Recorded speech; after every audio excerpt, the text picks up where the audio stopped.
10,000 সাহাবীর কবর জান্নাতুল বাকির ভিতরে। সেই জান্নাতুল বাকি আব্দুল কাদের জিলানী রহমতুল্লাহ আলাইহি জিয়ারত করতেছেন। এমন সময় পিছন দিক থেকে একজন বলে, হুজুর আমি শুনেছি এই জান্নাতুল বাকির মধ্যেই মা ফাতেমার কবর আছে, আপনি একটু চোখ বন্ধ করে দেখেন তো কবরটা কোন জায়গায়। মুরিদ বলতেছে, আমি শুনেছি জান্নাতুল বাকির মধ্যেই মা ফাতেমার কবর আছে, আপনি একটু চোখ বন্ধ করে দেখেন তো কবরটা কোন জায়গায়। আব্দুল কাদের জিলানী ছোট বাচ্চার মতন কান্না শুরু করে দিলেন। মুরিদ বলে, হুজুর আপনি কান্দেন কেন? আব্দুল কাদের জিলানী, মুরিদ রে শোনো, এই জান্নাতুল বাকির মধ্যেই মা ফাতেমার কবর আছে, কিন্তু কবরটা কোন জায়গায় এটা কিয়ামত পর্যন্ত কেউ বলতে পারবে না। সমস্ত মুরিদ বলে, হুজুর এই জান্নাতুল বাকির মধ্যেই মা ফাতেমার কবর, কিন্তু কবরটা কোন জায়গায় কিয়ামত পর্যন্ত কেন বলা যাবে না? আব্দুল কাদের জিলানী বললেন, আমার মা ফাতেমা হইল জহুরা, আমার মা ফাতেমা হলো জহুরা, আর এই জহুরা হওয়ার কারণেই তার কবর কোন জায়গায় এটা কেউ বলতে পারবে না। ওই যারা আহলে হাদিস করে তারা তো পীরটির কিছুই মানে না। সে আহলে হাদিসের আব্দুর রাজ্জাক বিন ইউসুফ তার এক বক্তব্যে বলেছেন, আব্দুল কাদের জিলানী আল্লাহর ওলি, এ ব্যাপারে সন্দেহ নাই, কারণ তিনি একটা কিতাব লিখেছেন গুনিয়াতুত তালেবিন। এই কিতাব যেই পড়বে এমন ভাবে ইসলামের ছাত্র হবে, ওই ছাত্রকে আল্লাহ জান্নাতের দরজা পর্যন্ত নিয়ে যাবে। জোরে কান সুবহানাল্লাহ। আমার মায়েরা যারা পর্দার অন্তরে একটু মনোযোগ দিয়ে শুনবেন, আব্দুল কাদের জিলানী রহমতুল্লাহ আলাইহি, যাকে বাংলাদেশ সহ উপমহাদেশের অনেক মুসলমান বলে বড় পীর। ধরে কোন কি পীর? বড় পীর আব্দুল কাদের জিলানী। শোনেন না ভাইজান, কিন্তু আসলে এখানে বড় ছোট কথা না, তিনি যে একজন আল্লাহর ওলি ছিলেন এ ব্যাপারে কোনো সন্দেহ নেই। ওই যারা আহলে হাদিস করে তারা তো পীরটির কিছুই মানে না। সে আহলে হাদিসের আব্দুর রাজ্জাক বিন ইউসুফ তার এক বক্তব্যে বলেছেন, আব্দুল কাদের জিলানী আল্লাহর ওলি, এ ব্যাপারে সন্দেহ নাই, কারণ তিনি একটা কিতাব লিখেছেন গুনিয়াতুত তালেবিন। এই কিতাব যেই পড়বে এমন ভাবে ইসলামের ছাত্র হবে, ওই ছাত্রকে আল্লাহ জান্নাতের দরজা পর্যন্ত নিয়ে যাবে। জোরে কান সুবহানাল্লাহ। এখন বড় পীর কন আর না কন, তিনি যে একজন আল্লাহর ওলি ছিলেন এই ব্যাপারে কোনো সন্দেহ নাই। তিনি একদিন জান্নাতুল বাকি জিয়ারত করতেছেন। জান্নাতুল বাকি বোঝেন আপনারা? যারা হজ করছেন তারা জানেন, আল্লাহ রাসূলের রওজার পাশে মদিনার সবচাইতে বড় গোরস্থানের নাম হলো জান্নাতুল বাকি। যে গোরস্থানের দরজায় আরবিতে লেখা আছে, এই গোরস্থানের মধ্যে আল্লাহ নবীর 10,000 সাহাবীর বেশি ঘুম পাড়তেছে। ধরে কোন সুবহানাল্লাহ। একটা গোরস্থানের মধ্যে সাহাবীর সংখ্যা কত? 10,000-এর বেশি। আমাদের গোটা বাংলাদেশ মিলে একটা সাহাবীও নাই। আমরা এমন একটা দেশের মুসলমান যেই দেশে এখন পর্যন্ত কোনো সাহাবীর কবর নাই। যাদের কবর আছে খুব বেশি হলে আল্লাহর ওলিদের কবর। অধিকাংশ কবর কিন্তু ভণ্ডদের দখলে। জোরে খান কথা ঠিক কিনা? আমি সিলেটের মৌলভীবাজার হবিগঞ্জ এলাকায় ওয়াজ করতে গিয়ে দেখি একটা মাজারের নাম হলো লেদা শাহ। লেদা শাহ। কিছু দূর যাওয়ার পরে দেখি আর একটা মাজার হলো ঘোড়া শাহ। তা আমার মধ্যে চিন্তা হলো কে লেদা শাহ, ঘোড়া শাহ। তা একজনকে জিজ্ঞেস করলাম, ভাইজান ওদের সামনের দিকে আসলাম লেদা শাহ, এটা ঘোড়া শাহ, এই অলিগুলা কোত্থেকে আইছে? বলে অলি তো না হুজুর, এই যে ঘোড়া শাহ দেখতেছেন, এই ঘোড়া ওটি লাদিছে, ওই লাদ এখন হচ্ছে লেদা শাহ। আর এই ঘোড়া এই জায়গাত কবর দিচ্ছে, এটা হলো ঘোড়া শাহ। একটাও পীর সাহেব নাই, ঘোড়া আর ঘোড়ার লাত। বাংলাদেশের অধিকাংশ আল্লাহর ওলিদের কবর কবর না, ভণ্ডদের কবর। জোরে খান কথা ঠিক কিনা? 10,000 সাহাবীর কবর জান্নাতুল বাকির ভিতরে। সেই জান্নাতুল বাকি আব্দুল কাদের জিলানী রহমতুল্লাহ আলাইহি জিয়ারত করতেছেন। এমন সময় পিছন দিক থেকে একজন বলে, হুজুর আমি শুনেছি এই জান্নাতুল বাকির মধ্যেই মা ফাতেমার কবর আছে, আপনি একটু চোখ বন্ধ করে দেখেন তো কবরটা কোন জায়গায়। মুরিদ বলতেছে, আমি শুনেছি জান্নাতুল বাকির মধ্যেই মা ফাতেমার কবর আছে, আপনি একটু চোখ বন্ধ করে দেখেন তো কবরটা কোন জায়গায়। আব্দুল কাদের জিলানী ছোট বাচ্চার মতন কান্না শুরু করে দিলেন। মুরিদ বলে, হুজুর আপনি কান্দেন কেন? আব্দুল কাদের জিলানী, মুরিদ রে শোনো, এই জান্নাতুল বাকির মধ্যেই মা ফাতেমার কবর আছে, কিন্তু কবরটা কোন জায়গায় এটা কিয়ামত পর্যন্ত কেউ বলতে পারবে না। সমস্ত মুরিদ বলে হুজুর এই জান্নাতুল বাকির মধ্যেই মা ফাতেমার কবর, কিন্তু কবরটা কোন জায়গায় কিয়ামত পর্যন্ত কেন বলা যাবে না? আব্দুল কাদের জিলানী বললেন আমার মা ফাতেমা হইল জহুরা, আমার মা ফাতেমা হলো জহুরা, আর এই জহুরা হওয়ার কারণেই তার কবর কোন জায়গায় এটা কেউ বলতে পারবে না। সমস্ত মুরিদ বলে হুজুর তাহলে জহুরা মানে কি? মরদ মানুষের জন্য না হলেও আমার মা বোনদের জন্যে জহুরা শোনা লাগবে, কারণ আজকে আমাদের মা বোনরা যদি ভালো হয়, এদের পেটের ভিতর থেকে যে সন্তান আসবে আগামীতে এই সন্তানগুলো সবই আল্লাহর ওলি হয়ে জন্ম নেবে। জোরে কোন সুবহানাল্লাহ। কারণ মা যদি ভালো হয় সন্তান কি হয়? একটা নেপোলিয়ান খ্রিস্টান বলেছে যদি তোমরা ভালো একটা সন্তান চাও তাহলে ভালো একটা মায়ের দরকার, এই চিল্লি মার্কা মা হলে চলবি না। রে বাচ্চারা এই সামনে যে এই দুটাতে বসে আছে না, ঘুম পারবি কে? ভালো ভালো এর মাও ভালো, হ্যাঁ এর মাও ভালো, এই জন্য এক জায়গায় বসে আছে, লড়ালড়ি করতেছে না। যে সমস্ত বাচ্চারা রাস্তায় ঘুরতেছে, দৌড়াদৌড়ি করতেছে, আপনি খোঁজলে দেখেন ওই যখন মায়ের পেটে আসছিল ওর মাও পেট উঠলে গোটা পাড়া ঘুরিছে, ওই পেটের মধ্যেই ঘরণে ব্যারাম পাচ্ছে, বাইরে হয়ে আসা ভালো হবি। আমার মায়েরা যারা একটু মনোযোগ দিয়ে শোনেন, সমস্ত মুরিদ বলে হুজুর জোহরা মানে কি? আব্দুল কাদের জিলানী বললেন জোহরা মানে যদি জানতে চাও তাহলে শোনো, হজরত আলী এশার নামাজ আদায় করে বাড়ির মধ্যে ঢুকছে। হজরত আলী এশার নামাজ পড়ে কোথায় ঢুকছে? আপনারা এশার নামাজ পড়ে কোথায় ঢুকবেন? আজকে ওয়াজ শুনতেছেন, এটা ভিন্ন কথা। আল্লাহ রাসূল বলেছেন এশার নামাজের পরে কেউ যদি অজাতা গল্প করে, বরং কোনো গল্প করা যাবে না। এশার নামাজের পরে তোমরা ঘুমায় যাবা, ফজরের নামাজের আগে তাহাজ্জুদ আছে, তাহাজ্জুদের মহব্বত আদায় করবা, ফজরের নামাজ জামাতের সঙ্গে আদায় করো। জোরে কোন সুবহানাল্লাহ। ফজরের নামাজ কার সাথে? জামাতের সাথে। আমার এলাকায় একদিন ফজরের আজান হয়নি, অনেক মুসল্লি মসজিদের দরজার এসে দেখে তালা দেওয়া, কে মুয়াজ্জিন সাহেব আছে এতন পায়নি, মসজিদে তালাই খোলেনি, চারিদিকে আজান হয়ে গেছে, এ তালা খুললো না কেন? 3-4 জন মুয়াজ্জিনের বাড়ি যায়, মুয়াজ্জিন সাহেব চারিদিকে আজান হয়ে গেছে আর তুমি মসজিদের তালাই খোলোনি। মুয়াজ্জিন হলমল করে বাইরে এসে বলতেছে, আর কান ধরে বলতেছি জীবনে ওয়াজ শুনবার যাবো না। মুয়াজ্জিন কান ধরে বলতেছে আর জীবনে ওয়াজ শুনবার যাবো না, এই ওয়াজ শুনবার চাই আমি চেতন পাইনি। তাহলে ওয়াজের ফজিলত দেখেন, ওয়াজ শুনে মুয়াজ্জিনই চেতন পায় না। তাহলে আজকে আমাদের অবস্থা কি হবে? এই জন্য আজকে আমরা নিয়ত করব, ওয়াজও শুনবো, ঘুমও পারবো, আবার ফজরের নামাজ জামাতের সঙ্গে আদায় করব। কি নিয়মে ঘুম পারলে, কি নিয়মে ওয়াজ শুনলে, কিভাবে ফজরের নামাজ জামাতে পড়া যায়, আল্লাহর কোরআন থেকে এই তালিমটা আমি আপনাদের দিব। নেবেন না ভাইজান? হজরত আলী এশার নামাজ পড়ে ঘরের মধ্যে ঢুইকা দেখে ফাতেমা সুন্দরী সাইজা গুইজা বসে আছে, হাসান হুসানকে সুন্দর করে সাজায় দিছে, ঘরটাও ফাতেমা সুন্দর করে সাজায় রাখছে। এখন বলেন তো, পুরুষ মানুষ বাহির থেকে ঘরের মধ্যে এসে সব কিছু যখন সুন্দর দেখতে পায়, ওই পুরুষের মধ্যে একটা জান্নাতি শান্তি আল্লাহ তৈরি করে দেয়। সুবহানাল্লাহ কন না কেন? আপনি পুরুষ মানুষ বাসে দেখতেছেন, বউ সুন্দরী সাজাগুজা বসে আছে, সন্তানকে সুন্দর কাপড় পরে দিছে, ঘরের বিছনাপত্র সব সুন্দর করে রাখছে, আপনার মনে একটা শান্তি হবে না? হবে কি হবে না? কতক্ষণ কিন্তু আয়সা দেখতেছেন এক সোল মাটির শুয়ে থেকে গ্যাঙ্গাচ্ছে, আর একজন প্যান্টও খুলে বসে আছে, আর বউ তো পাতিলের হাঁড়ির মতন এটি কালি এটি হলদি লিয়ে বসে আছে। বিছনার দিকে তাকায় দেখেন বালুস একটি, খেতা একটি, চাদর উপর হয়ে আছে। তখন আপনি বলতেছেন, আল্লাহ রে, এ বাড়ির থেকে বেড়াই ভালো রে। অনেক মরদ মানুষ কিন্তু বাড়ির থাকবার চায় না, সবসময় বাহিরে ঘুরঘুর করে, কারণ ওর বাড়ির মধ্যে কি নাই? শান্তি নাই। ধরে বলেন কি নাই? হযরত আলী ঘরের মধ্যে ঢুকেই বলতেছেন আলহামদুলিল্লাহ, আলহামদুলিল্লাহ, আলহামদুলিল্লাহ। 3 বার যখন আলহামদুলিল্লাহ শব্দ উচ্চারণ করেছে, এমন সময় ফাতেমা হাসান হোসেনকে বুকের মধ্যে নিয়ে বলে, বাবু তোমরা 2 ভাই একটু অন্য ঘরে যাও, তোমার বাবার সঙ্গে আমার গোপন কিছু গল্প আছে।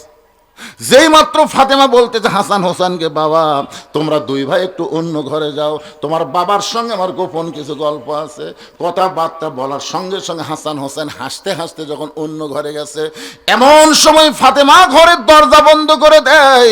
সন্তান দুইটাকে বের করে দিয়ে যখনই দরজা বন্ধ করেছে, সঙ্গে সঙ্গে হযরত আলী মাথার টুপি খুলেছে। আপনার বলেন তো, সন্তানকে বের করে দিয়ে বউ যদি ঘরের দরজা বন্ধ করে দেয়, তখন আর মাথার টুপি দেওয়া যাবে? একেবারে আসতে কনকা। আপনি কি মনে করতেছেন আমি যত বড়ই বক্তা হই, আমি ওয়াজ করে বাড়ির যে টুপি মাথাতে থাকি? যদি 5 মিনিট দেরি হয়, বউ এসে টুপি খোলে, কি আবার হুজুরগিরি করবেন নাকি? শীতের দিনে একলা ল্যাব গরম হচ্ছে না, আর হুজুর খেলে ওয়াজ করে। আমি কইলাম তুমি এত গরম হচ্ছে কেন? আমার বউ বলতে, শোনেন, জনগণ যতদিন আপনাকে চাবে ততদিন আপনি বউ ভুলে থাকবেন। যেদিন থেকে জনগণ চাবি না, কেউ দাওয়াত দিবি না, তখন এসে আমার কাছে পড়ে যাবেন, কিন্তু আমার ঘুম হবি না। কেন? বলে প্রত্যেকটা বক্তা বুড়াকালে একটা ব্যারাম হয়, হাউস হাউস ব্যারাম। এই যে মাইক ওয়াজ করে এই ব্যারামের নাম হলো হাঁপানি ব্যারাম। ধরে কন কি ব্যারাম? তখন আপনি স্বামী যদি আমার কাছে হাউস হাউস করেন, ঘুম হবি। যৌবন বয়সে খেতা গরম করলাম একলাই, ল্যাব গরম করে একলাই, আর বুড়া বয়সে হাঁপানি নিয়ে বইয়ের কাছে আইছে। একটু মনোযোগ দেন, আল্লাহ কোরআনে বলেছেন, হুন্না লিবাসুল লাকুম ওয়া আনতুম লিবাসুল লাহুন্না। স্বামী হলো বিবির পোশাক, বিবি হলো স্বামীর পোশাক। যেই মাত্র ফাতেমা দরজা বন্ধ করেছে, সঙ্গে সঙ্গে হযরত আলী মাথার টুপি খুলেছে। ফাতেমা এক দৌড়ে এসে স্বামীর বুকের মধ্যে মাথা ঢুকে ছোট বাচ্চার মতন ফোঁপায় ফোঁপায় কাঁদতেছে। আলী বলতেছে, ফাতেমা তোমার কান্দার কারণ কি? ফাতেমা বলে, স্বামী গো, আর কোনোদিন ঘর সাজাবার পারবো না, আর কোনোদিন সন্তান দুইটাকে সাজাই দিবার পারবো না, আর কোনোদিন সাইদা গুইদা আপনার সামনে দাঁড়াবার পারবো না, কারণ আজকে গভীর রাত্রে ফাতেমার মৃত্যু হবে। যেই মাত্র কইছে গভীর রাত্রে ফাতেমার মৃত্যু হবে, গাছের গোড়া কাটলে গাছটা যেমন পড়ে যায়, হযরত আলী তেমনি পড়ে গেলেন ঘরের মাজায়। ফাতেমা এবার মুস্কি মুস্কি হাসতেছে। কিছুক্ষণ আগে কান্দে কান্দে স্বামীর কাছে যে কথা কইছে, স্বামী পড়ে যাওয়ার পর ফাতেমা মুস্কি মুস্কি হাসতেছে। মুস্কি মুস্কি হেসে ওই স্বামীর মাথাটা উরাতের উপরে নিয়ে কপালে একটা চুমা দিয়ে বলে, স্বামী গো, এতদিন আমি জানতাম আপনি পৃথিবীর সবচাইতে বড় জ্ঞানী, আপনি পৃথিবীর সবচাইতে বড় বীর। এজিদের চামচা বলেছে, হোসাইন তোমার বাবা হলো বিশ্ব আলেম, তোমার বাবা শুধু বিশ্ব আলেম না। ফাতেমা বলতেছে, আমার নবী বলেছেন, আমার বাবা বলেছেন, আলী আসাদুল্লাহিল গালিব, আলী হচ্ছেন পৃথিবীর সবচাইতে বড় বীর। ধরে কান সুবহানাল্লাহ। ফাতেমা বলতেছে, পৃথিবীর সবচাইতে জ্ঞানী আপনি, সবচাইতে বড় বীর আপনি, আর বইয়ের মরার খবর শুনে এভাবে পড়ে গেলেন। আপনি কি মনে করেন দুনিয়াতে আসা থাকার জন্য না যাওয়ার জন্যে? সবাই বলেন, ছোট বড় যারা বসে আছেন সবাইকে বলতে হবে। আমি যেই বলবো আসলে, আপনারা বলবেন যাইতে হবে। আসলে কবে?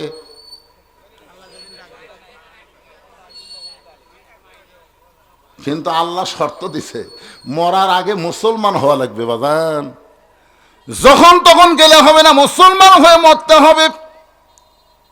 ফাতেমা বলে, স্বামীকে এমন করে আপনি কাঁদবেন না, কারণ আসলে যাইতে হবে।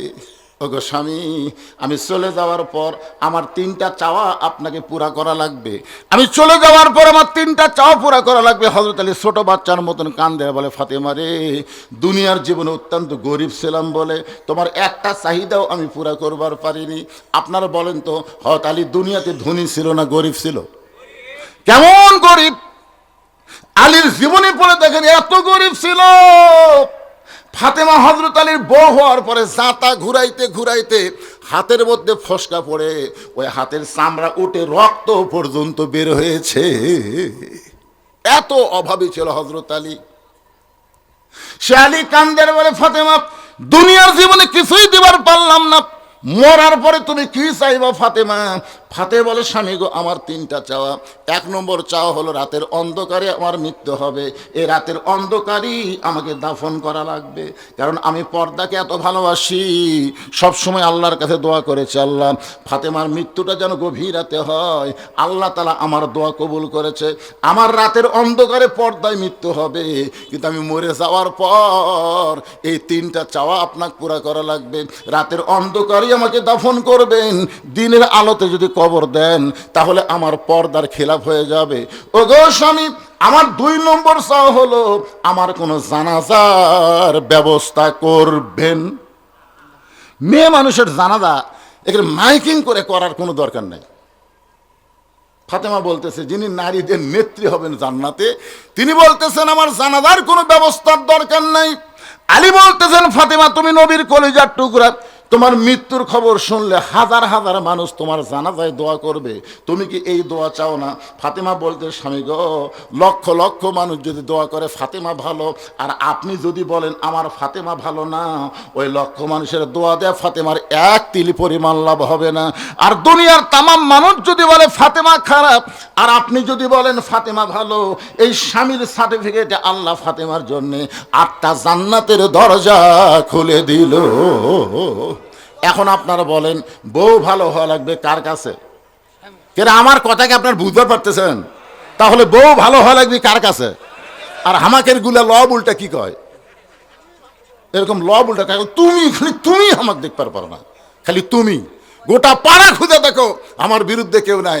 এই মায়েরা যারা পর্দার অন্তরে বসে আছেন, গোটা পাড়ার লোক আপনাকে ভালো বললে হবে না, আপনার স্বামী আপনাকে ভালো বলা লাগবে। জোরে কোন কথা ঠিক কিনা? আজ পর্যন্ত কোনোদিন শুনছেন যে মেয়ে মানুষের লাশ সামনে থেকে কেউ বলেছে এই মেয়েটা কেমন ছিল? কেউ বলছে? কেন বলে না? ভাই কি গল্প আপনার, কেউ কিছু বলবি নাকি? আপনাকে গল্পই করা যাবে না তো, এমন একটা মুহূর্ত আসতেছে কিছুক্ষণ পরে। পিছনে কি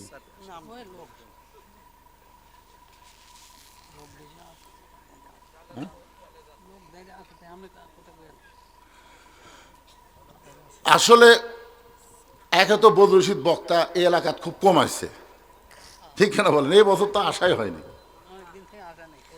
এটা তো একটা আছেই। আবার দ্বিতীয়ত আমি কিন্তু ঘরের বক্তা না, আমি হলো ভাইরাল বক্তা। ধরে কোন কি বক্তা? এখানে এমন কোনো লোক নাই যে আমার ওয়াজ শোনেনি। 3 নম্বর হলো এখানে এমন একটা অবস্থা আসার পরে আমি জাইদুল ভাই থেকে শুনলাম যে একেবারে গোস্ত দিয়ে আলু ঘাটি আবার ভাত। এটা কি জাতা কথাকে ভাইরে? আপনি মানুষ যতই বসান শেষ পর্যন্ত রাস্তা পর্যন্ত যাবি, কারণ ভাত তরকারি যদি মাছ ঘাটি হতো, অনেকে মাছ ঘাটি পছন্দ করে, গরুর গোস্তর ভাত এটা ছাড়া।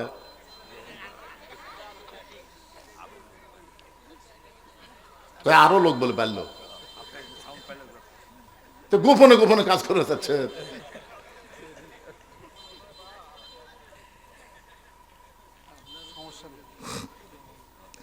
অমামিন দাব্বাতিন ফিল আরদি ইল্লা আলাল্লাহি রিজকুহা, পৃথিবীতে এমন কোন বিচরণশীল প্রাণী নাই যার রিজেকের ব্যবস্থা আল্লাহ করে নাই। আমাদের দায়িত্ব হলো দাওয়াত দেওয়া, আল্লাহর দায়িত্ব হলো খাওয়ানো। জোরে কোন কথা ঠিক কিনা? আমরা কি খাওয়াতে পারবো? আমাদের কাজ কি? দাওয়াত দেওয়া। ইনশাআল্লাহ কোনো টেনশন নাই, বরকত দেওয়ার মালিককে। আরো জোরে জোরসে বলুন। ফাতেমা বলে, স্বামী গো আমার 3 নম্বর চাও হলো আমার লাশটা খাটনিতে তুলবেন না। আমি মরে যাওয়ার পর আমার লাশটা খাটনিতে তুলবেন না। আমি ফাতেমা হিসাব করে দেখলাম 4 জন ব্যক্তি আমার খাটনি কান্দে নেবে, এমন 4 জন পুরুষ দুনিয়াতে নাই। আমার বাবা যদি আজকে দুনিয়াতে থাকতো, মরা মেয়ের লাশের খাটনি বাবা কান্দে নিবার পারতো। আমার হাসান হোসেন যদি বড় হইতো, তাহলে মায়ের লাশের খাটনি কান্দে নিবার পারতো। ওগো স্বামী, 6 মাস আগে আমার বাবা দুনিয়া থেকে বিদায় নিয়েছে। আমার হাসান হোসেন এত ছোট, এরা তো মায়ের লাশের খাটনি কান্দে নিবার পারবে না। আপনি শুধু আমার লাশটা কান্দে করে নিয়ে ওই জান্নাতুল বাকির পূর্ব কোণায় সবুজ রঙের একটা বাতি জ্বলবে, ওই বাতি বরাবর আমাকে দাফন করবেন। যদি আমার কবর খুঁড়তে আপনার কষ্ট হয়, তাহলে আপনার একান্ত বন্ধু যদি কেউ থাকে দুনিয়ায়, তার একটু বলে দেবেন ফাতেমার কবরটা যেন গোপনে খনন করে দেয়। হযরত আলী গভীর রাত্রে পাগলের মতন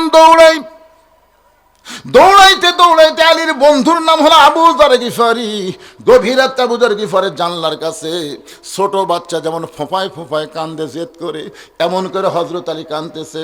আবু যর গিফারি চমকে গেল, এই গভীর রাতে আমার জানলায় এমন করে কে কান্দে, কে এমন করে কাঁদতেছে। বের হয়ে দেখে আসাদুল্লাহিল গালিব হযরত আলী কাঁদতেছে। আবু যর গিফার বলে, আলী ভাই, জীবনে বহু যুদ্ধ তোমার সঙ্গে করলাম, কোনো যুদ্ধে তোমাকে পরাজিত হয়ে কাঁদতে দেখি নাই, কিন্তু আজকে তোমার জীবনে এমন কি যুদ্ধ শুরু হয়েছে যেই যুদ্ধ আমার জানলা এমন করে কাঁদতেছো? আলী বলতেছে, আবু যর, ওই জান্নাতুল বাকির পূর্ব কোণায় একটা কবর কর। আবু যর বলতেছে, আলী রে, এখনো পর্যন্ত দুনিয়ার কেউ মৃত্যুবরণ করে নাই, তাহলে কবর কেন খনন করতে হবে? আলী, দিনের বেলা কি কবর খনন করা যাবে না? এই রাতের বেলা কেন কবর খনন করতে হবে? আলী বলতেছে, আবু যর, একজন পর্দানিশী এই গভীর রাত্রে দুনিয়া থেকে বিদায় নেবে, তার ওয়াজ শর্ত হলো এই রাতের বেলায় তাকে দাফন করা লাগবে। যা যা কবর কর। আবু যর গিফার বলে, আলী ভাই, সেই পদ্মানিশী কে গো? তার নাম কি তোমার মুখস্থ নাই? আলী বলতেছে, আমার হাসান হোসাইন আজকে গভীর রাত্রে মা হারাবে।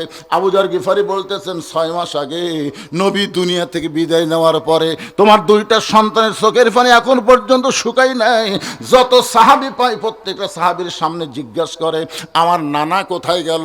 আমার নানাকে আমরা 2টা ভাই খুঁজে পাই না। 6টা মাস হলে হাসান হোসেন নানার জন্য কান্দে। আজকে গভীর রাত্রে যদি মা মারা যায়, তোমার সন্তান 2টাকে কেমনে সামাল দেবে?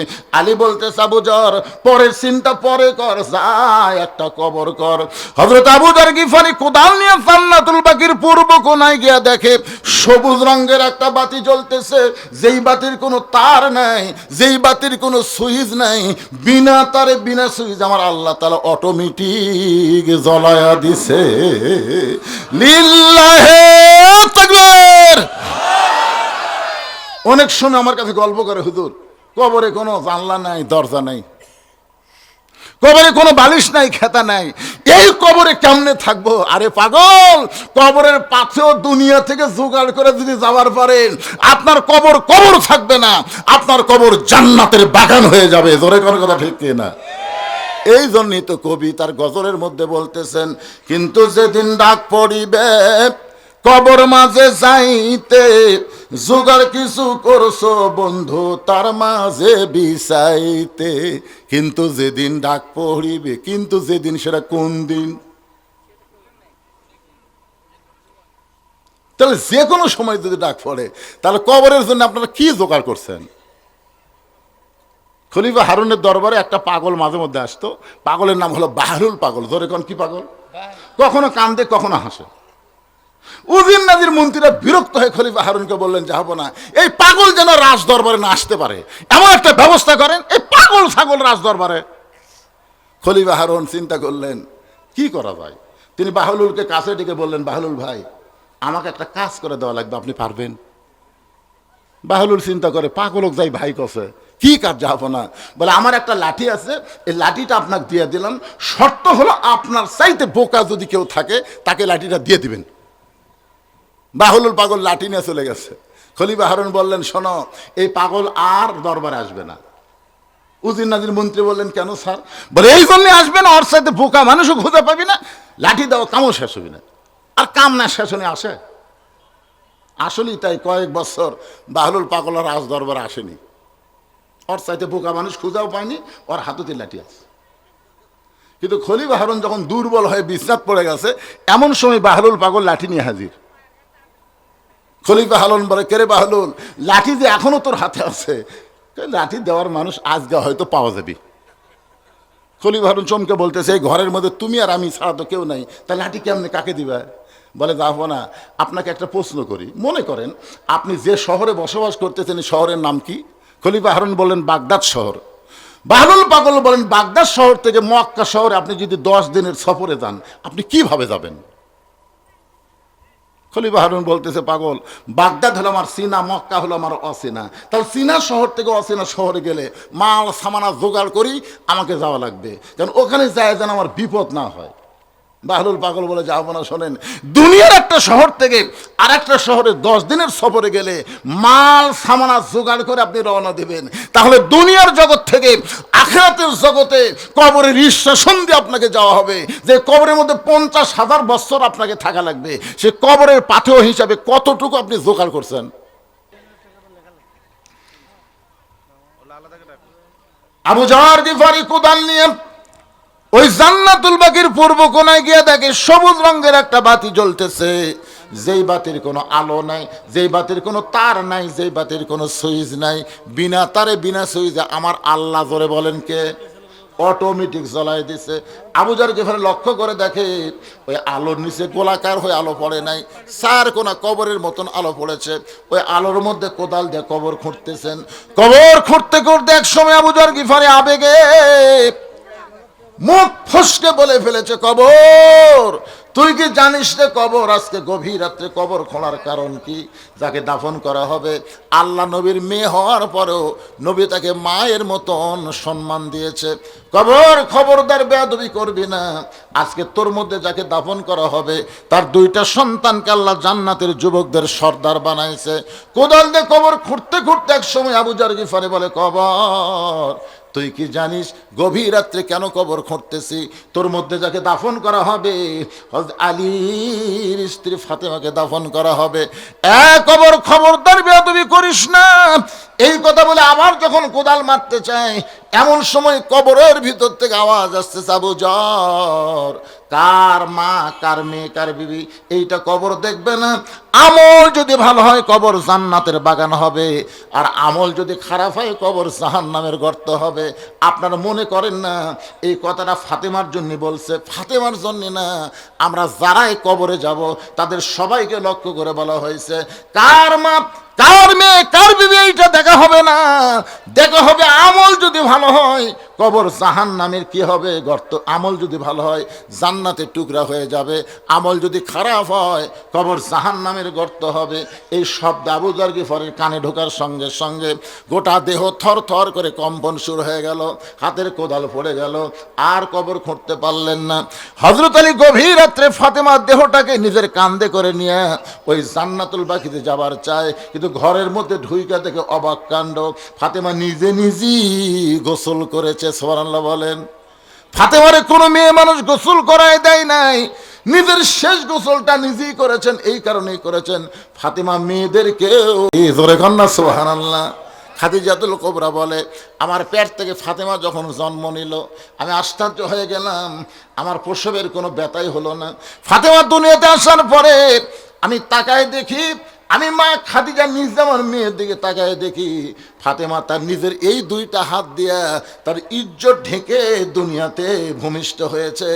আমি মা খাদিজা কোনোদিন ফাতেমার ইজ্জত পর্যন্ত দেখতে পাই নাই। জোরে কন্যা সুবহানাল্লাহ। ফাতেমা নিজে নিজে কাফনের কাপড় পরেছে, নিজে নিজে কাফনের কাপড় পরে মাঝখানে নিজে শুয়ে 2 পাশে 2টা সন্তানকে বুকে হাত দিয়ে ঘুমাইয়া দিছে। হাসান হোসেন যখন ঘুমায় গেছে এমন সময় ফাতেমা এই দুনিয়া থেকে বিদায় নিয়ে চলে গেছে।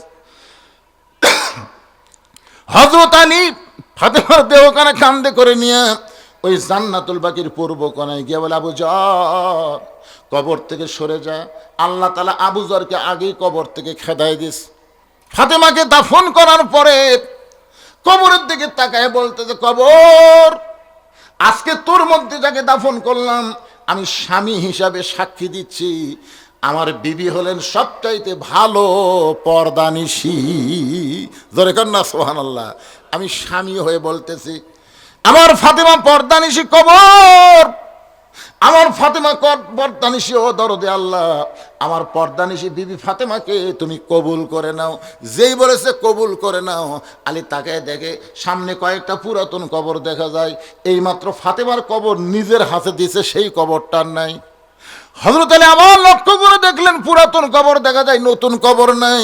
গোটা জান্নাতুল বাকি দৌড়ায় আর কান্দের বলে ফাতেমার কবর, ফাতেমার কবর। কে যেন বলতে চালি রে ফাতেমা পর্দা নিশি, আমি আল্লাহ জহুরা ডিগ্রি দিয়া ফাতেমার কবরটাকে কিয়ামত পর্যন্ত পর্দা করে দিয়েছি।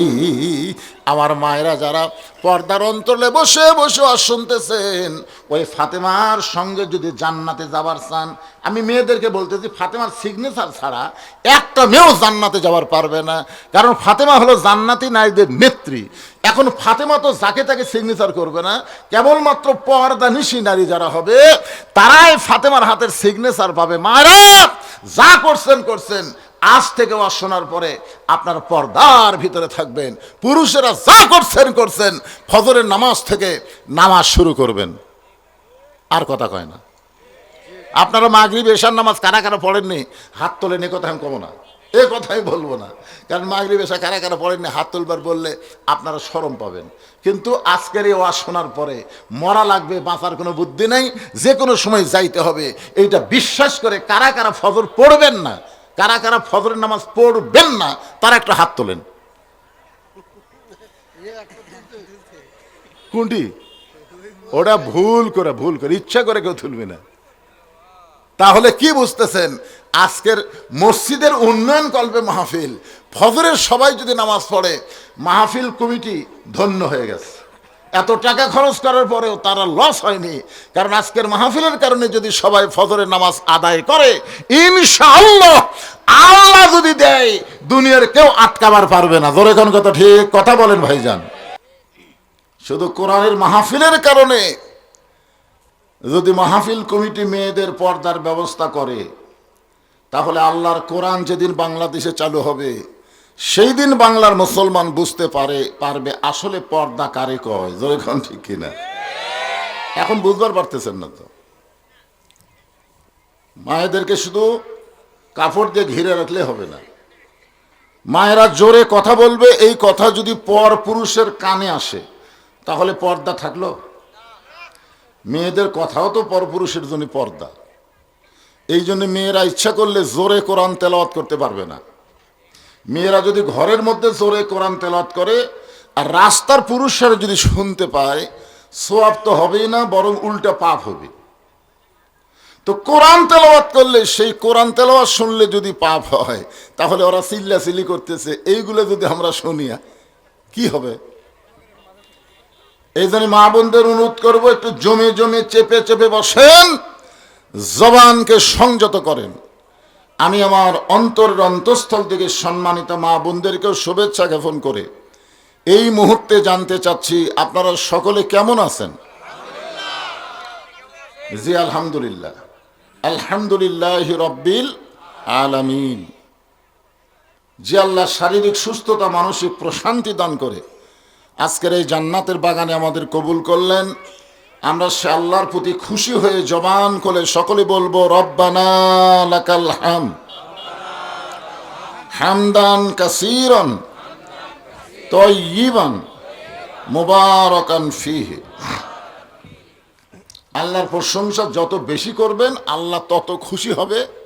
আল্লাহ কোরআনে বলেছেন লাইন শাকারতুম, যে আমার শুকরগুজারি বান্দা হয়, আমি আল্লাহ তার প্রতি নিয়ামতে ভরপুর করে দিই। এখন বলেন তো নিয়ামত মানে কি? নিয়ামত মানে আল্লাহর সন্তুষ্টি। তাহলে আল্লাহর সন্তুষ্টি যদি আমরা পাবার চাই, আলহামদুলিল্লাহ বলা ছাড়া উপায় নেই। এখন প্রশ্ন হচ্ছে, আমরা আল্লাহর প্রশংসা এত কেন করব? এই কারণেই করব, ভাগ্য গুণে আমরা একটা আল্লাহ পাইছি। আমাদের ভাগ্য এত ভালো, আমরা ভগবান পাইনি, গড পাইনি, ঈশ্বর পাইনি, আমরা পাইছি কি? আল্লাহ। যে আল্লাহ সম্পর্কে আল্লাহ নিজেই বলেছেন, আল্লাহু লা ইলাহা ইল্লা হুয়াল হাইয়ুল কাইয়্যুম। আমাদের আল্লাহ কি? আয়াতুল কুরসির প্রথমেই আল্লাহ এটার পরিচয় দিয়েছেন। যদি আপনারা সামনে থেকে আলিফ বাদ দেন, তাহলে দেখবেন আল্লাহর পরিচয় ফুটে উঠতেছে, লিল্লাহি মা ফিস সামাওয়াতি ওয়াল আরদ। আবার যদি মন চায় আর একটা নাম বাদ দিয়ে দেখেন লাহুল মুলকু ওয়া লাহুল হামদ। আবার যদি মন চায় লাম আর রাখবো না, হুয়াল্লাহুল্লাযী লা ইলাহা ইল্লাহু। এমন একজন আল্লাহ ভাগ্য গুণে পাইছি যে আল্লাহর সব বাদ দিলেও আল্লাহ বাদ পড়ে না। আমাদের আল্লাহ হলেন সদা বিরাজমান। সুবহানাল্লাহ। এখন একটা আল্লাহ, এমন একটা আল্লাহ পায় খুশি না বেজার? মাশাআল্লাহ। শুধু আল্লাহ পাইনি, আমরা পেয়েছি ইসলাম। আমরা পাইছি কি? যে ইসলাম সম্পর্কে আল্লাহ কোরআনে বললেন মিল্লাতা আবিকুম ইব্রাহিম হুয়া সাম্মাকুমুল মুসলিমিন। তোমাদের জাতির পিতা হযরত ইব্রাহিম তোমাদের নাম রেখেছে মুসলমান। জোরে কোন সুবহানাল্লাহ। কোরআনে আল্লাহ বলেছেন উদখুলু ফিস সিলমি কাফা, পুরোপুরি ভাবে ইসলামের ভিতরে তোমরা প্রবেশ করো। আমাদের পরিচয় হলো আমরা মুসলমান। জোরে বলেন আমাদের পরিচয় কি? আরো জোরে কন। শুধু মুসলমান পরিচয় না, আমরা এমন একজন মহামানবের উম্মত যার সম্পর্কে আল্লাহ বলেন লাকাদ কানা লাকুম ফি রাসূলিল্লাহি উসওয়াতুন হাসানাহ। সফলতা যদি অর্জন করতে চাও তাহলে দুনিয়ার কাউকে না, বিশ্ব নবীকে তোমাদের আদর্শের নেতা হিসাবে গ্রহণ করে নাও। এই কথাতে আমরা বুঝতে পারলাম আমাদের নবী শুধু নবী না, আমাদের নবী হলেন আমাদের নেতা। কথা কয় না? নেতা মানবেন না?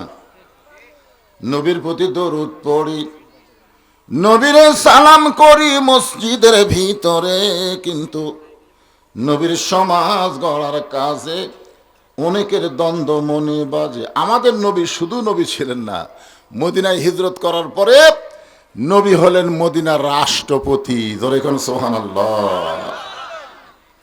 আল্লাহ কোরআনে বলেছেন তাবারাকাল্লাযী বিয়াদিহিল মুলকু ওয়া হুয়া আলা কুল্লি শাইইন কাদির। আয়াতের শাব্দিক অর্থে পরে আসতেছি। হোসাইন রাদিয়াল্লাহু বসে আছেন, খুব খেয়াল করবেন। নবীর একজন নাতির নাম হলো হোসাইন। জোরে বলেন নাম কি? হোসাইন। ইতিমধ্যে এজিদের কিছু লোক, এজিদ কিন্তু মুসলমান, হযরত মুআবিয়া রাদিয়াল্লাহু তাআলা আনহুর বেটা ইয়াজিদ। সেই ইয়াজিদের কিছু লোক এসে হোসেন রাদিয়াল্লাহকে জিজ্ঞাসা করতেছেন যে আপনার বাবা হলো বিশ্ব আলেম, আপনার মা হলো খাতুনে জান্নাত, আর আপনার নানা হলো বিশ্ব নবী। কথাটা খেয়াল করেন। ইয়াজিদের লোকেরা বলতেছে আপনার নানা হলো বিশ্ব নবী, আপনার বাবা হলো বিশ্ব আলেম, আর আপনার মা হলো খাতুনে জান্নাত। এমন একটা বংশ থেকে আল্লাহ আপনাকে দুনিয়াতে পাঠাইছে যে আপনি খালি বসে থাকা খাবেন, আপনার খাওয়ার কোনো অসুবিধা নেই। খালি বসে থাকবেন, আট রশির দরবারের মতন, বুঝলেন না? খালি বসে থাকবেন, বাড়ান লাগবে না। দুনিয়ার সব মানুষ গরু ছাগল নিয়ে যে দিবে। আপনারা বলেন তো প্রস্তাবটা ভালো না খারাপ? খুব ভালো না? যে আপনার নানা বিশ্ব নবী, আপনার বাবা বিশ্ব আলেম, আপনার মা হলো খাতুনে জান্নাত। সঙ্গে সঙ্গে হোসাইন দাঁড়িয়ে গেলেন। এতক্ষণ বসে আছিলেন, এখন দাঁড়িয়ে গেলেন, চিৎকার করে বলতেছে তোমরা যদি আল্লাহর বান্দা হতে তাহলে এই কথা তোমরা বলতেই পারত না। আমার নানা শুধু বিশ্ব নবী না, আমার নানা হলো বিশ্ব নেতা। আমার বাবা শুধু বিশ্ব আলেম না, আমার বাবা হলো বিশ্ব বীর। আমার মা শুধু খাতুনে জান্নাত নয়, আমার মা হলো ফাতেমাতুজ জোহরা। জোরে কোন সুবহানাল্লাহ। তোমরা একটা বলো আর একটা বাদ দাও কেন? আমার নানাকে বিশ্ব নবী বলো, তো বিশ্ব নেতাকে? হ্যাঁ, আমার নানাকে নবী বলবা আর সাধারণ একজন মানুষকে নেতা বানায় তার পিছনে চামচা হয়ে ঘুরবে, এর নাম মুসলমান না। জোরে কোন কথা ঠিক কিনা? এর নাম মুসলমান না।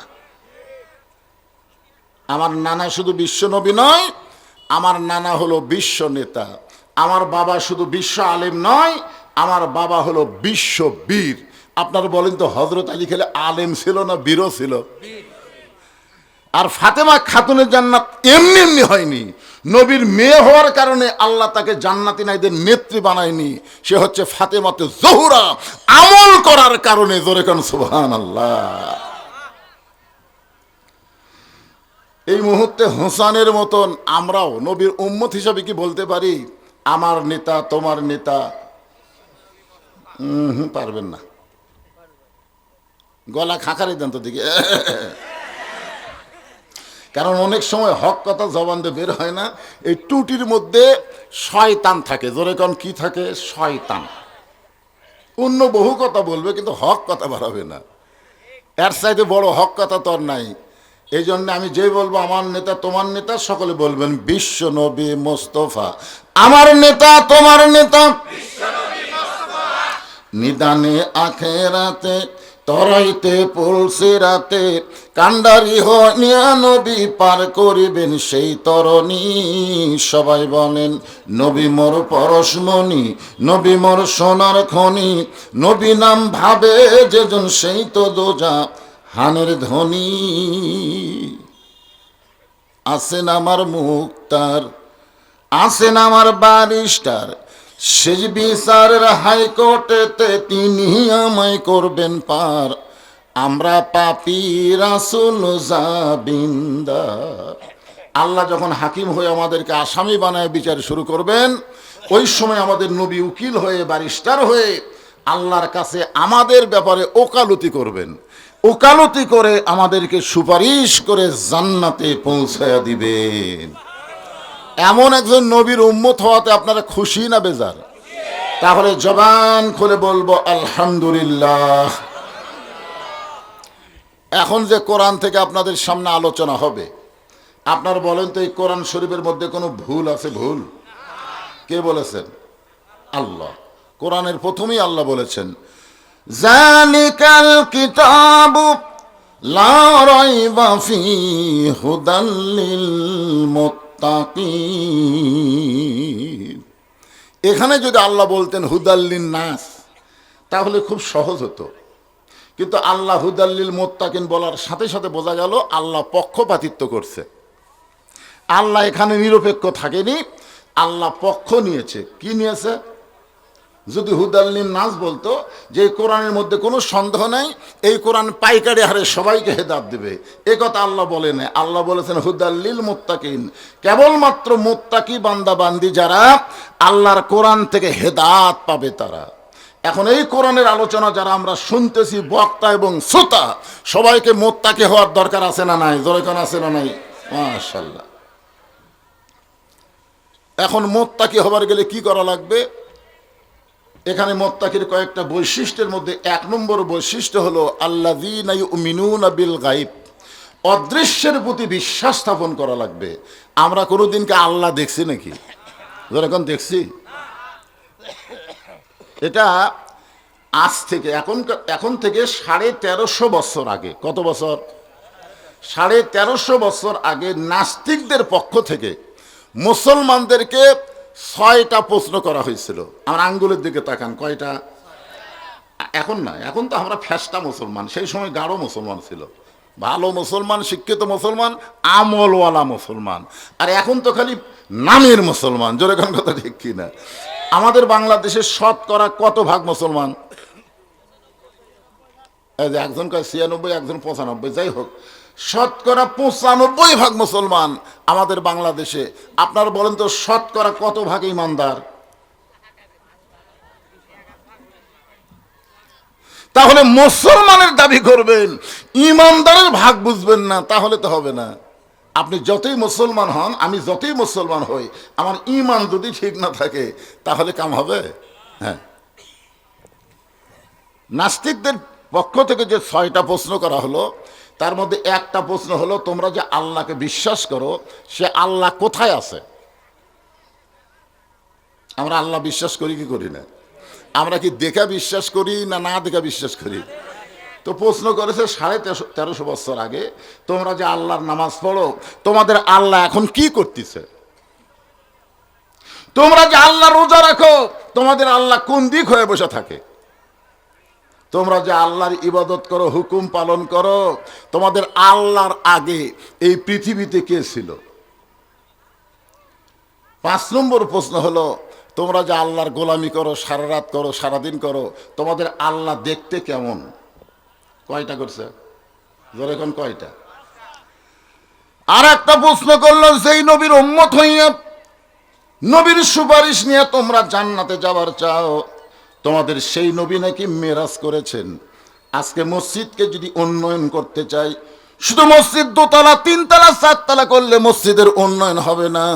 মসজিদের উন্নয়ন হলো মুসল্লি কালেকশন। জোরে কোন কথা ঠিক কি না? মসজিদ তো মাশাআল্লাহ, মুসল্লির খবর কি? তো নাস্তিকেরা বললো, তোমরা বিশ্বাস করো তোমাদের নবী নাকি 7 আসমান পাড়ি দিয়া আল্লাহর আরশে গেছে, আল্লাহর সঙ্গে দেখা করে আল্লাহ নাকি 5 ওয়াক্ত নামাজ দিছে। আমাদের প্রশ্ন হলো, তোমাদের নবী কোন দরজা দিয়ে আল্লাহর কাছে গেল? দরজা দেখান লাগবে। নাস্তিকদের ধারণা আসমানের কোনো দরজা নাই। তা আমরা বলি নবী দরজা দিয়ে আল্লাহর আরশে গেছে, সে দরজাটা কোথায় আছে? দরজা দেখান লাগবে। আপনারা এখানে খেয়াল করছেন, আল্লাহ ব্যাপারে 5টা, নবী ব্যাপারে 1টা। আমরা যে আল্লাহকে বিশ্বাস করি, আল্লাহ বলেছেন আল্লাযীনা ইউমিনুনা বিল গায়ব। গায়েবকে বিশ্বাস করতে হবে, অদৃশ্য বিশ্বাস করতে হবে। আমরা কোনোদিন কিন্তু আমাদের কান্দের ফেরেশতা দেখিনি, যে 2টা ফেরেশতা আমাদের কান্দত আছে। আপনারা দেখছেন নাকি? দেখছেন? দেখা যায়? তোমার 2 কান্দে 2 মোহরি, লিখিতেছেন ডায়েরি, দলিল দেখে রায় দিবে, টাকা পয়সার নাই কারবার। আল্লাহ কোরআনে বলেছেন, কিরামান কাতিবিনা ইয়ালামুনা মা তাফআলুন। 1 নম্বর বৈশিষ্ট্য হলো অদৃশ্যের প্রতি বিশ্বাস স্থাপন করা। এক নামাজে আসরের নামাজ পড়ে জমির ধান দেখবার গেছে, যায় দেখে ওপর জমির পানি আছে, নিচে ওর জমির পানি নাই। নিচে ওর জমির পানি নাই, উপরে খালি পানি চলমল করতেছে। ওই তখন চারিদিকে তাকাইছে এভাবে, ওপর দিকে না তাকে, খালি চারিদিকে তাকা দেখে কেউ নাই। আস্তে করে বসে বিসমিল্লাহ কয়ে আল কাটছে। কি কয়ে আল কাটছে? মনে করছে বিসমিল্লাহ কলি, তো বিসমিল্লাহ কয়ে আল কাটছে। আল কাটার পরে ওই পানি দিয়ে হাত ধোছে। পানি দিয়ে হাত ধুয়ে আবার দাঁড়ায় চারিদিকে তাকায় বলতেছে আলহামদুলিল্লাহ, কেউ দেখেনি। আপনারা বলেন তো, লোকটার নামাজ আছে কিন্তু অদৃশ্যের প্রতি বিশ্বাস নাই। অদৃশ্যের প্রতি যদি বিশ্বাস থাকতো তাহলে সে বিশ্বাস করতো কেউ না দেখলো আমার আল্লাহ দেখতেছে। জোরে কথা ঠিক কিনা? আজকে আমাদের ছেলেরা রাত 12টার পরে যখন ফেসবুক চলাইতে মিন শারিল ওয়াসওয়াসিল খান্নাস, ভিতরে শয়তান বলতেছে এখন তো চেতন কেউ নাই, তোর বাপ ঘুমাছে, মা ঘুমাছে, দরজা জানলা বন্ধ করে দে। তখন দরজা জানলা বন্ধ করে ওই এখন ইউটিউবে গিয়া 12 মিনিট যায় অশ্লীল ভিডিও দেখতেছে। ও যদি অদৃশ্যকে বিশ্বাস করতো তাহলে ওর 2 কান্দের ফেরেশতা কি ঘুম পাড়তিছে? এখন ঘুম পাড়তিছে? তোমার 2 কান্দে 2 মোহরি, লিখিতেছেন ডায়েরি, তুমি কি করতেছো, কি বলতেছো, সব তোমার লিপিবদ্ধ হয়ে যাচ্ছে। এই জন্যে মুত্তাকির 1 নম্বর বৈশিষ্ট্য হলো অদৃশ্যের প্রতি বিশ্বাস স্থাপন করা। বিশ্বাস করতে হবে আল্লাহ দেখতেছে, কান্দের ফেরেশতা লিখতেছে। জোরে কোন কথা ঠিক কিনা? এই একটা বিশ্বাস যদি আমাদের অন্তরে থাকতো, আমরা যা কিছু করি কে দেখতেছে? আর লিখতেছে কে? 2 ফেরেশতা। অন্যায় করা যাবে? কিন্তু ভালোই তো করতেছি। এরপর আল্লাহ বললেন ওয়াকিমুনাস সালাত। মুত্তাকির 2 নম্বর বৈশিষ্ট্য হলো নামাজ কায়েম করা লাগবে। নামাজ পড়লে হবে না, নামাজ কায়েম করা লাগবে। আমাদের বাংলাদেশের মুসলমানেরা নামাজ পড়ে, মন চায় পড়ে, মন চায় পড়ে না। বাপ নামাজ পড়ে, বেটা নামাজ পড়ে না। বাবা মসজিদে জোহরের নামাজ পড়ে এসে ছেলেকে ডাকতেছে, বাবু ও বাবু আসো ভাত খাই। নামাজের সময় বাবা কিন্তু ছেলেকে ডাকে নাই, কিন্তু ভাত খাওয়ার সময় ডাকতেছে। এরকম বাপ আছে না নাই? ফেরেশতারা বলতেছে আল্লাহ এই বাপ তো ছেলেকে নামাজে দেওয়ার সময় ডাকবার পারতো, তখন না ডাক দে ভাত খাওয়ার সময় ডাকতেছে, এটা কেমন বাপ? তখন আল্লাহ বলতেছে এই বাপ হচ্ছে ইব্রাহিমের বাপের মতন। আপনার বলেন তো হযরত ইব্রাহিমের বাপ কেমন বাপ? কথা কয় না। ইব্রাহিম সালামের বাপ আসলো না, কেমন ভাব, নমরুদের আগুনের চুলার উপরে চড়কে যখন ইব্রাহিম এমন সময় বাবা হইয়া ছেলেকে আগুনে ফেলে দেওয়ার জন্যে চড়কে রশি টানতেছে, বাঁচানোর জন্যে না মারার জন্যে? এখন বলেন তো, যে বাপ সন্তানকে আগুনে পুড়ে মারবার চায়, ই কি ভালো বাপ? আপনার বলেন তো, দুনিয়ার আগুনের পাওয়ার বেশি না জাহান্নামের আগুনের পাওয়ার বেশি? তাহলে যেই বাপ নিজে নামাজ পড়ে সন্তানকে নামাজের তাকিদ দেয় না, নামাজের জন্য ডাকে না, ও হলো ইব্রাহিম আলাইহিস সালামের বাপ, তো নমরুদের আগুনে ফেলে দেওয়ার চেষ্টা করে, আর এর বাপ একে জাহান্নামের আগুনে পুড়ানোর ব্যবস্থা করতেছে। ধরে কোন কথা ঠিক কিনা? কারণ আল্লাহ কোরআনে বলেছেন, কু আনফুসাকুম আহলিকুম নারা, জাহান্নামের আগুন থেকে যদি বাঁচতে চাও একলা বাঁচলে হবে না, আহাল, পরিবার, সমাজ এবং রাষ্ট্র সবাইকে নিয়ে বাঁচা লাগবে। ধরে কোন কথা ঠিক কিনা? আমরা মৌলানারা সবাইকে নিয়ে বাঁচবার চাই, এই জন্য আল্লাহর কোরআনের হক কথা যখনই বলবার চাই তখন দুই একজন লব উল্টা কয়, কি হলো রে হুজুর, আবার কি শুরু করলো? আজকে সূরা মুলকের দুটো আয়াতের উপর আলোচনা হবে, খুব খেয়াল করে শুনবেন। হজ করবার যারা গেছেন, এখানে আমার জাহিদুর ভাই হজ করছে, আমিও করছি। ভাই আপনি করছেন নাকি? ঘুম ধরছে? হজ করছেন? আচ্ছা ঠিক আছে, এখানে এখানে বসলে টুপা চলবে না, মানুষ সব তাকে আছে, বক্তার চাইতে আপনার সাইজ ভালো, সব এদিকে তাকে দেখি। শোনেন, হজ যখন করবার যারা গেছে, আপনাদের মাঝে যারা হাজী সাহেব আছেন, তারা অবশ্যই আল্লাহর কাবা ঘরকে সামনে নিয়ে একটা স্বীকারোক্তি দিচ্ছেন। আল্লাহর কাবা ঘর সামনে নিয়ে যে স্বীকারোক্তি দিলেন, এটা কি এমনি এমনি দিচ্ছেন না অন্তর থেকে দিচ্ছেন? ওই স্বীকারোক্তির মধ্যে একটা কথা আছে, লাকাওয়াল মুলক লা শারিকা লাক।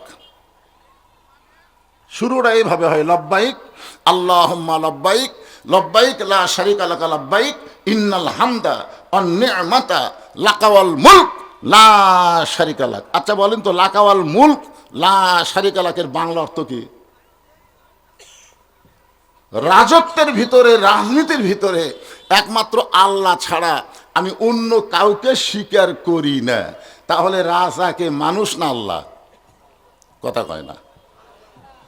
গোটা পৃথিবীর কর্তৃত্ব, রাজত্ব, তাবারাকাল্লাযী বিয়াদিহিল মুলক, গোটা পৃথিবীর রাজত্ব, কর্তৃত্ব, মালিকানা একমাত্র কার হাতে? সমস্ত ক্ষমতার মালিককে। এটা কিন্তু 24 সালের 5ই আগস্টের আগে হাসিনা বুঝবার পারেনি।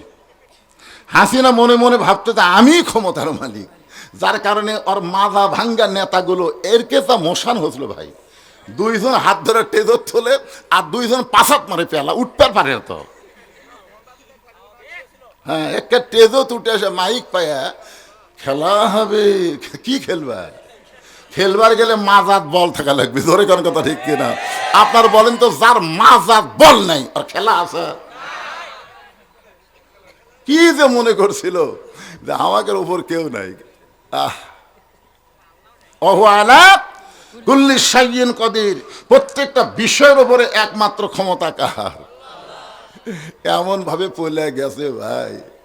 এখন আবার বিদেশের থেকে মাঝে মধ্যে উস্কানি দেয়, মাঝে মধ্যে কি দেয়?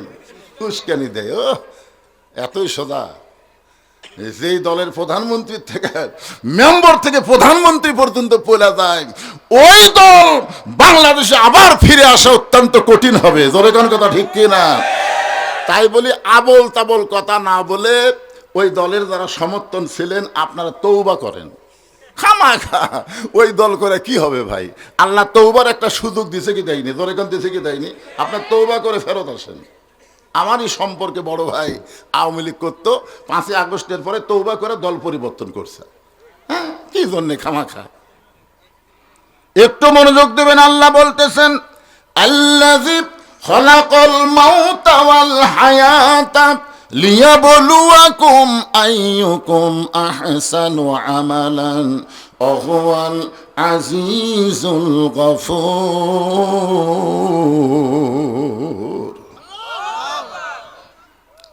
কইলে সবাই কম, দুই একজন কইলে হবে। এখানে আল্লাহ কি বলতেছেন?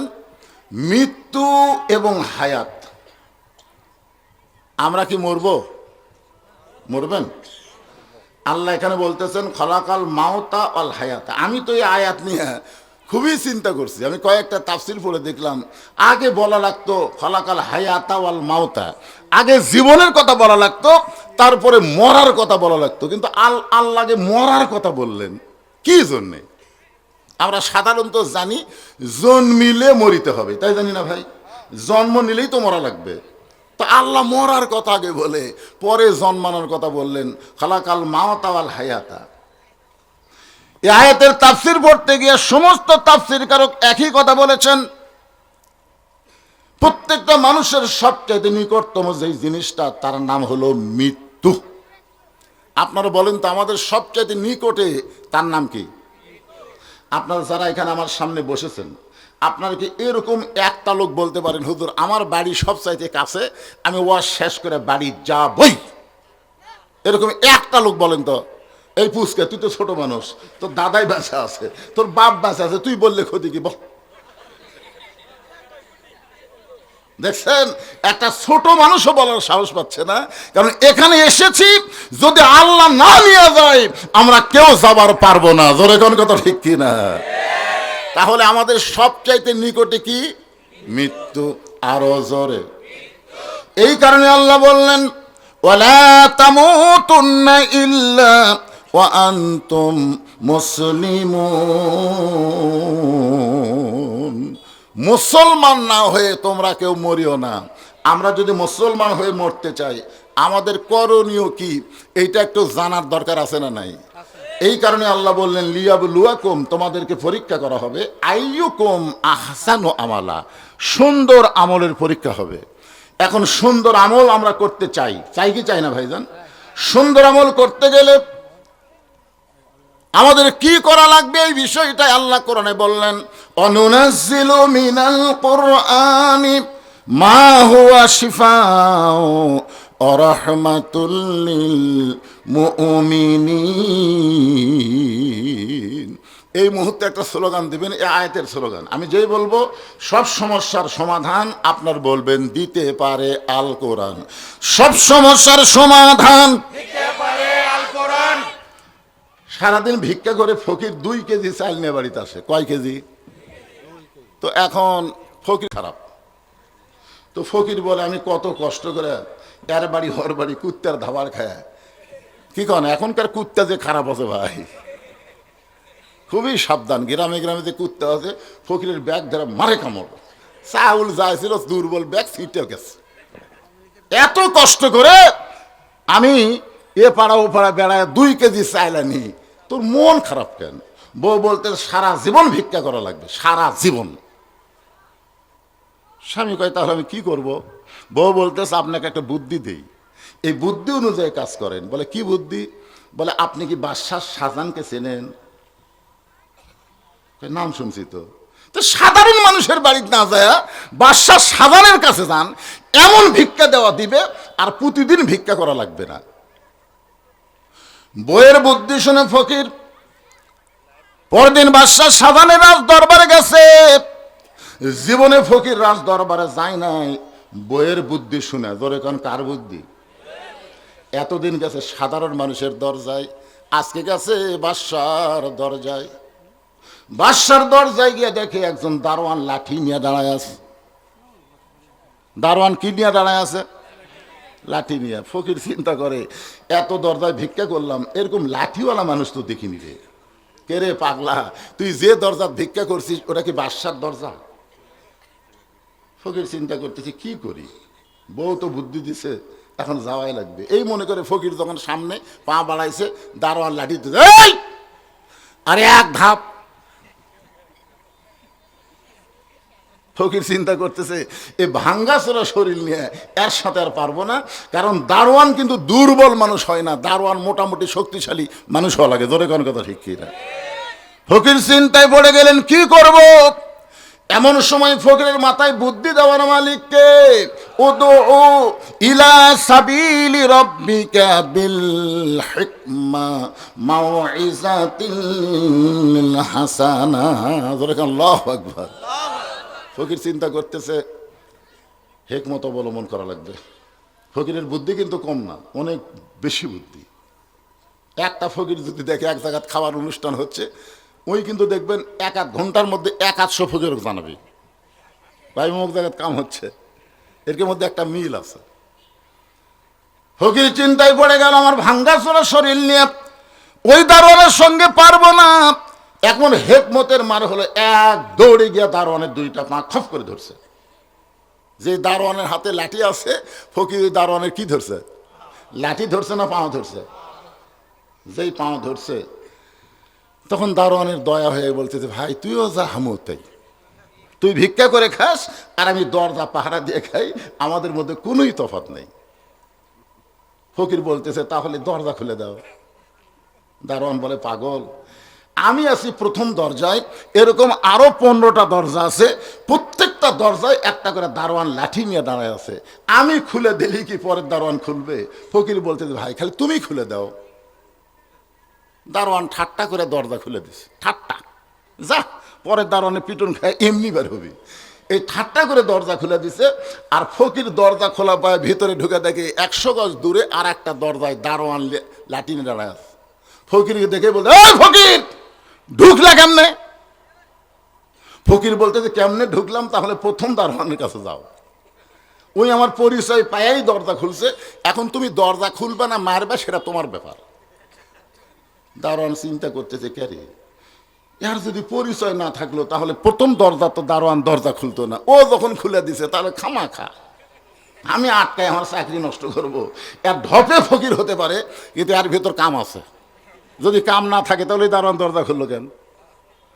পরের দরজা দারোয়ান দরজা খুলে দিলে ফকির যখন ভিতরে যায়, প্রত্যেকটা দারোয়ান একই তাই তাই ফকির কথা বলে, সবাই দরজা খুলেছে। এবার রাজ দরবারের মধ্যে ফকির ঢোকে, কাউরে চিনে না ফকির, কাউরে চিনে না। একজনকে বলতে যে, ভাই বাদশাহ শাহজাহান কোন জায়গায়? লোকটা চমকে উঠছে। চমকে ওঠার কারণ হলো, আমরা সবাই সম্রাট জাহাপনা বলে সম্মান দেই, আর এই বেটা সম্রাট নাই, জাহাপনা নাই, সরাসরি বাদশাহ শাহজাহান কোথায়? ওই ব্যক্তি হলো প্রধানমন্ত্রী। মনে মনে চিন্তা করতেছে, উজির আজম, এর চেহারা ফকিরের মতন হতে পারে, কিন্তু আসলে ফকির না। এতগুলো দরজা পায়রা দিয়া যেই বেটা ভিতরের মধ্যে ঢুকছে, এ তো সাধারণ মানুষ না। জোড়হাত করে বলতেছে, বাবা বাদশাহ এখন রাজ দরবারে নাই, ওই যে ছোট্ট ঘর, ওই ঘরের মধ্যে ঢুকছে। দারোয়ান ঘরের কাছে যায়, দেখে দরজা বন্ধ, একটা জানালার পাল্লা খোলা আছে, ওই পাল্লা দিয়ে ভিতর দিকে তাকায় দেখে গোটা ঘর শুদ্ধ একজন মানুষ, একজনই মানুষ। দুই হাত তুলে বলতেছে, ও বাদশার বাদশাহ, তোমার দরবারে ফকির। আমি ফকির বলে দু চোখ দিয়ে দর দর করে পানি পড়তেছে।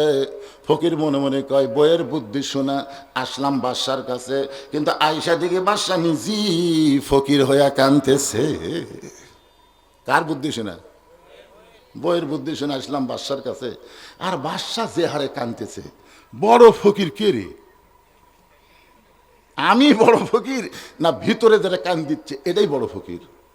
আমি তো কোনোদিন কান্দি না, আমি তো ভিক্ষা করার জন্য কোনোদিন ফকির ফকির বলে কান্দি না, কিন্তু এই বেটা যে হারে কাঁদতেছে। তাহলে বাদশাহ শাহজাহান ফকির হইয়া যার কাছে কান্দে, আমি ফকির, আল্লাযীনা ইউমিনুনা বিল গায়ব, অদৃশ্যকে বিশ্বাস স্থাপন করে, আমি সেই বাদশার কাছে কানতে চাই যে বাদশা হলেন তাবারাকাল্লাযী বিয়াদিহিল মুলক ওয়া হুয়া আলা কুল্লি শাইইন কাদির। আপনার বলেন তো, ফকির ভিতরে ঢুকে ইমান বাড়িছে না কমিছে? এই কথা কন না কেন? আজকে আপনাদের আমাদেরকে আল্লাহ ভিতরে ঢুকবার বলতেছে। মসজিদের ভিতরে ঢুকে দেখো, আওয়ামী লীগ, বিএনপি, জাতীয় পার্টি, জামাত নাই, সবাই 14 দল 20 দল ভাঙ্গে এক কাতার হয়ে গেছে। জোরে কোন কথা ঠিক কিনা? ভিতরে ঢুকে দেখো, বাইরে তো গন্ডগোল ভালোই করতেছে, একবার ভিতরে ঢুকে দেখো তো খবর কি। আমি নিজের চোখে দেখছি, ডান পাশে আওয়ামী লীগ, বাম পাশে বিএনপি, মাঝখানে জামাত, তিনজন মিলা পায়ের গোড়া সোজা করতেছে। তিনজন মিলে কাতার পাওয়ার গোড়া সোজা করতেছে, কেউ কাউকে কোনার ঘুতে মারতেছে না। আওয়ামী লীগ তো কবার পারে এই রাজাকার, বিএনপি কবার পারে যুদ্ধপ্রদী, তুই কে আমাকে মাঝখানে। কিন্তু যখনই ভিতরে ঢুকছে তখন আর বিএনপি, আওয়ামী লীগ, জামাত নাই, সবাই কাতারবদ্ধ হয়ে ভাই ভাই, ধরে খান সুবহানাল্লাহ। তাহলে ভিতরে ঢোকার দরকার আছে না নাই? মশারির ভিতরে কখন ঢোকেন? যদি মনে করেন গোটা শরীরের ভিতরে থাকবে, তাহলে হাতটা বের করে থাকুন। এই মনে করে যদি মশারির বাইরে হাত রাখেন, মশা রাগ করে কামড়াবে বেশি না কম? এই শীতের দিনে আপনি কম্বলের ভিতরে থাকেন না বাহিরে থাকেন? আধা আধি থাকেন না পুরাপুরি থাকেন? তার মানে বোঝা গেল ভিতরে যেই শান্তি বাহিরে সেই শান্তি নাই। আমরা বাহিরের শান্তি খুঁজতেছি, আসলে বাহিরের শান্তি পাওয়া যাবে না। শান্তি পাবার বেলে পুরাপুরি ইসলামের মধ্যে ঢোকা লাগবে। ধরে কোন ঠিক কি না? ফকির আসল বাদশার খবর পাচ্ছে, আসল বাদশা। বউ যে বাদশার খবর দিছে এটা হলো নকল বাদশা। ধরে কোন কি বাদশা? আসল বাদশার খবর নিয়ে ফকির যখন বের হয়ে যাচ্ছে, যাওয়ার সময় প্রথম দরজার দারোয়ান বলতেছে, বাবাজি আপনি কি বাদশার সাথে দেখা পাচ্ছেন? আপনি যে ঢুকলেন এমন কায়দা করে হেকমত করে, আপনি কি বাদশার সাথে দেখা পাচ্ছেন? ফকির বলে, দারোয়ানের বাচ্চা দারোয়ান, খালি দরজা পাহারা দিয়ে খাস, ভিতরের খবর জানিস? দারোয়ান চমকে উঠছে, কি রে? ফকিরের মশান বাড়িছে না কমিছে? ইমান বাড়িছে না কমিছে? ইমান বাড়ার কারণে বলতেছে, দারোয়ানের বাচ্চা খালি দরজা পাহারা দিয়ে খাস, ভিতরের খবর জানিস? তোরা যাকে বাদশা বাদশা বলে পূজা করতেছিস, আমি নিজের চোখে দেখে আসলাম। ফকির হয়ে কাঁদতিছে। আপনারা বলেন তো, নিজের চোখে দেখলে ইমান বাড়ে না কমে? নিজের চোখে যদি দেখবার চান, তাহলে শুধু বক্তার ওয়াজ শুনলে হবে না, আল্লাহর কোরআনকে হাতে নিয়ে নিজের চোখে দেখা লাগবে। দেখছেন কোনোদিন? কে দেখছেন? আমি নিজের চোখে দেখে আসলাম। গোটা পৃথিবীর রাজত্ব কর্তৃত্ব মালিকানা কার হাতে? তো নিজের চোখে দেখে আসা আমি কি বলতে পারি যে আওয়ামী লীগ ক্ষমতায় ছিল, আবার সামনে বিএনপি ক্ষমতাতে আসতেছে?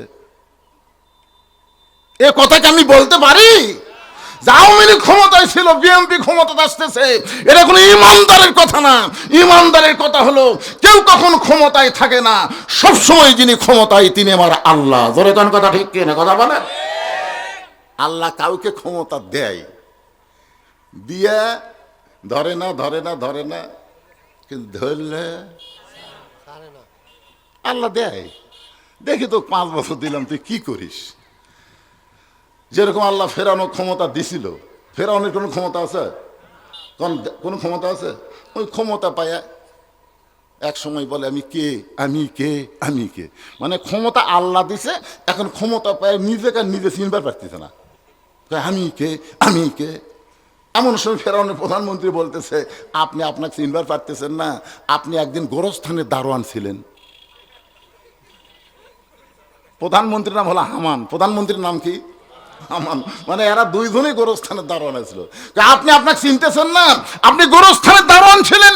ফেরাউন বলতেছে, হামান এই অতীতের কথা খবরদার বলবি না। আমি অতীতের কথা মনে ভুলে গেছি, ভবিষ্যতের চিন্তা আমার নাই, বর্তমানে আমি কে। আপনি মানুষ, আপনার অতীতের কথা মনে রাখতে হবে, ভবিষ্যতের চিন্তা করা লাগবে, তাহলে বর্তমান আপনি ফেরাউন হবেন না। ক্ষমতার মালিক আল্লাহকে বিশ্বাস করবেন। জোরে কোন কথা ঠিক না? ক্ষমতার মালিক কে? সবাই স্বীকার করে না, ঠেলা তোড়ে স্বীকার করে। আপনার বলেন তো, পৃথিবীর সমস্ত চিকিৎসা যখন শেষ হয়ে যায়, যখন ডাক্তাররা বলে কোনো গ্যারান্টি নেই, তখন সবাই বলে, হুজুর দোয়া করবেন, হুজুর দোয়া ছাড়া। আপনার বাড়ি হলো মাছবাড়িতে, আপনি গেছেন বগুড়াতে, কাজ করতে করতে রাত হয়ে গেছে বেশি, তখন একটা সিএনজি বলতে, ভাই খুব যদি বেশি পারি আমি বাগবাড়ি পর্যন্ত নিয়ে যাবো, পরে আমি পারবো না। আপনি যাবেন? আপনি বাধ্য হয়ে চিন্তা করতেছেন কি করা যায়, যাওয়াই লাগবে। আপনি বাগবাড়ি পর্যন্ত আসে আপনি বলতেছেন, ভ্যান, অটো ভ্যান নাই, ভুটভুটি নাই, মাছবাড়ির কেউ আসো নাই। আপনি খুবই খোঁজাখুঁজি করে দেখলেন কেউ নাই। যখন দেখতেছেন কেউ নাই, তখন আপনি বলতেছেন, যার কেউ নাই তার আল্লাহ আছে। আপনার বলেন তো, এই কথা কখন করছেন, আগে না শেষে? তো হুজুরের দোয়া আপনারা কখন চাচ্ছেন? কখন চাচ্ছেন? সমস্ত ডাক্তার দেখা শেষ, এখন কয় হুজুর দোয়া করেন। বিশ্বাস করেন, দেশ নেত্রীর জন্য যেভাবে গোটা বাংলার মানুষ দোয়া করতেছে, ইনশাল্লাহ তিনি আবার সুস্থ হয়ে ফিরে আসবে। জোরে কোন কথা ঠিক কিনা? তাও তো সাসেরে ভাই। এখন চারিদিকে তাকা দেখে ভ্যান নাই, ভুটভুটি নাই, কোনো লোকজনও নেই। তখন বলতেছে আল্লাহ যার কেউ নাই তার আল্লাহ আছে। ওই এখন পায়ে হাঁটা মাঝবাড়ির দিকে রওনা দিচ্ছে। রাত তো অনেক হয়ে গেছে, 11টা 12টা বাজে গেছে। অন্ধকারের মধ্যে একটু সরসরি শব্দ, অক্কে জোরে জিকির করবার কেউ কথা, কিন্তু জোরে জোরে করতেছে কেন? মানে ওই ভয়টা ওর ভিতর থেকে বের করার জন্য আল্লাহর জিকির করতেছে। জিকির করতে করতে বাড়ির দরজা দেখবার পথে, বুঝছেন? এখন বাড়ির দরজা দেখবার পায়া সকিনার মাও, ওর মেয়ের নাম হলো সকিনা, বউকে ডাকতে সকিনার মাও দরজা খোলো। বউ দৌড়ে এসে যেই দরজা খুলছে বাড়ির মধ্যে পাও দিয়ে বলে বাঁচলাম রে, বাঁচলাম রে। বউকে কি হয়েছিল? যে বিপদের মধ্যে আসছিলাম। হায় হায়, আল্লাহ কয় পাগল, তুই বিপদের মধ্যে ছিলি না, এতক্ষণ তোর সঙ্গে আমি ছিলাম, তোর সঙ্গে কেউ ছিল না, আমি আল্লাহ ছিলাম। কিন্তু যেই বাড়ি পালা বউ পালি আর তুই আমাকে ভুলে গেলি। বাড়ি আর বউ পায়া আর আল্লাহর কথা খেয়াল আছে? এইটা কে দাঁড়ালো রে? কোনো দাঁড়ালেনি চলবে না, লাস্টে সেই খাওয়া হবে। এখন আয়াতটা মনোযোগ দিয়ে শোনেন। আল্লাহ বলতেছেন ইয়া আইয়ুহাল ইনসান মা গাররাকা বিরাব্বিকাল কারীম। মানুষ কিসের মায়ে পড়ে, কিসের ধোকায় পড়ে তোমাদের আপন আল্লাহকে তোমরা ভুলে গেলে। প্রথম দরজার দারোয়ান এরকম হুমকি পাচ্ছে, জোরে কোন কি পাচ্ছে? হুমকি পায় ডাকতে, এ দারোয়ান রে, খামাখা দরজা পাহারা দিয়ে লাভ নাই, ভিতর আসো। সমস্ত দারোয়ান বলতেছে কেন? বলে এমন এক মৌলবাদী ঢুকছে, আমাদেরকে ধোকা দিয়ে এক মৌলবাদী রাজ দরবারে ঢুকছে, এখন বলে বাদশা নাই, ফকির হয়ে গেছে। সমস্ত দারোয়ান একত্র হয়ে কেউ ফকিরকে কিল মারে, কেউ ঘুষি মারে। ফকির চিল্লায় বলে যতই মার মারিস না কেন, নিজের চোখে দেখা জিনিস মিথ্যা বলা যাবে না। নিজের চোখে যারা আল্লাহর কোরআন দেখবে তারা দরকার হলে জীবন দিবে, ফাঁসির মঞ্চে যাবে, কিন্তু বাতিলের সঙ্গে কোনোদিন আপোষ করবে না। জোরে বলেন কথা ঠিক? ফকির নিজের চোখে দেখছে, ওর ইমান বাড়িছে না কমিছে? দারোয়ানেরা সমানে মারতেছে, কয় মারা শেষ করে দে, মার, জীবন দিব কিন্তু ইমান দিব না। নিজের চোখে দেখছি রে, তোরা যাক বাদশা বাদশা বলে পূজা করে আমাকে মারতেছিস। সে ফকির হয়ে কাঁদতেছে। ইতিমধ্যে বাদশাহ শাহজাহানের আসর নামাজ শেষ, মোনাজাত শেষ করে বার হয়ে বলতেছে, এ দারোয়ানেরা কারে মারতেছো, কি জন্য মারতেছো? বলে জাহাপনা আমরা খালি মারতেছি, আপনি শুনলে তো মারাই ফেলবেন। বাদশাহ শাহজাহান বলে কি হয়েছে? বলে আপনি নাকি ফকির হয়ে গেছেন। এই বেটা বলতেছে আপনি নাকি আর বাদশা নাই, আপনি ফকির হয়ে গেছেন। বাদশাহ শাহজাহান দৌড়ে এসে ফকিরের টুটি চাইবা ধরে বলতেছে, এই মিয়া তুই জানিস না আমি বাদশাহ শাহজাহান? ফকির মুচকি মুচকি হাসে আর বলে এটাই তো জানতাম, এটাই তো এতদিন পর্যন্ত জানতাম। বাদশাহ শাহজাহান বলে জানতাম কি রে? জানতাম হলো অতীতকাল। বলে জানি, জানি ক। ফকির কয় না এটাই জানতাম, আপনি বাদশাহ এটাই জানতাম। বইয়ের বুদ্ধি শুনে, বইয়ের বুদ্ধি ঠিক, বইয়ের বুদ্ধি শোনার দরকার আছে না? না এ কথা কন না কেন? মায়েরা খালি কান ফেলে আছে। মা আজকে আপনাকে যে একটা ওয়াজ হবে, ফাটাফাটি ওয়াজ। বইয়ের বুদ্ধি শুনে আমি বাদশাহ শাহজাহানের দরবারে, কিন্তু নিজের চোখে দেখলাম আপনার মতো একজন মানুষ, আপনি কে জানি না, তবে আপনার মতোই একজন মানুষ ওই মসজিদের মধ্যে দুই হাত তুলে কাঁদতেছেন আর বলতেছেন, ও বাদশাহ আর বাদশাহ আমি ফকির, আমি ফকির। বাদশাহ শাহজাহানের দুইটা হাত থর থর করে কাঁপতেছে। দারোয়ানগুলো বলে জাহামনা ফকির কি কইল? এইটা শোনার পরে আপনার হাত কেন কাঁপতেছে? বাদশাহ শাহজাহান বলে ফকির যা বলেছে সত্য বলেছে। তাহলে আসল বাদশাহ কে? আরো জোরে, জোরসে বলুন। এরপরে আর কোনো সন্দেহ আছে? অহু আলা কুল্লি শাইইন কদির, সমস্ত ক্ষমতার মালিক কে? যদি আপনি না কন আল্লাহর ক্ষমতা কমবি, তাহলে জবান খুলে জোরে বলেন সমস্ত বিষয়ের উপর একমাত্র ক্ষমতা কার? এরপর আল্লাহ বললেন খলাকাল মাউতা ওয়াল হায়াতা মৃত্যু এবং হায়াতকে আমি আল্লাহ সৃষ্টি করেছি লিয়াবলুয়াকুম, তোমাদেরকে পরীক্ষা করার জন্যে। আমাদের সকলের সামনে পরীক্ষা আছে না নাই? কিসের পরীক্ষা? আইয়ুকুম আহসানু আমালা, তোমাদের পরীক্ষার বিষয়টা হলো সুন্দর আমল। আমরা সুন্দর যত আমল আছে তার মধ্যে 1 নম্বর সুন্দর আমলের নাম হলো নামাজ। জোরে বলেন, নাম কি? জোরে বলেন। যত আমল আপনি করেন ঈমান গ্রহণের পরে, যতই আমল করেন, সবচাইতে 1 নম্বর সুন্দর আমল হলো নামাজ। এখন আপনাদের কাছে আমার প্রশ্ন হলো, এই নামাজ কি একা একা পড়া না জামাতে? কয় রাকাত? না না, 5 ওয়াক্ত কয় রাকাত? এটা আপনারা জানেন না? 70 রাকাত নামাজ জামাতে পড়া লাগবেই। সেটা এখন জামে মসজিদে পড়েন আর ওয়াক্তিয়া মসজিদে পড়েন, পড়া লাগবেই। আমার কথাকে বুঝলেন? 70 রাকাত নামাজ।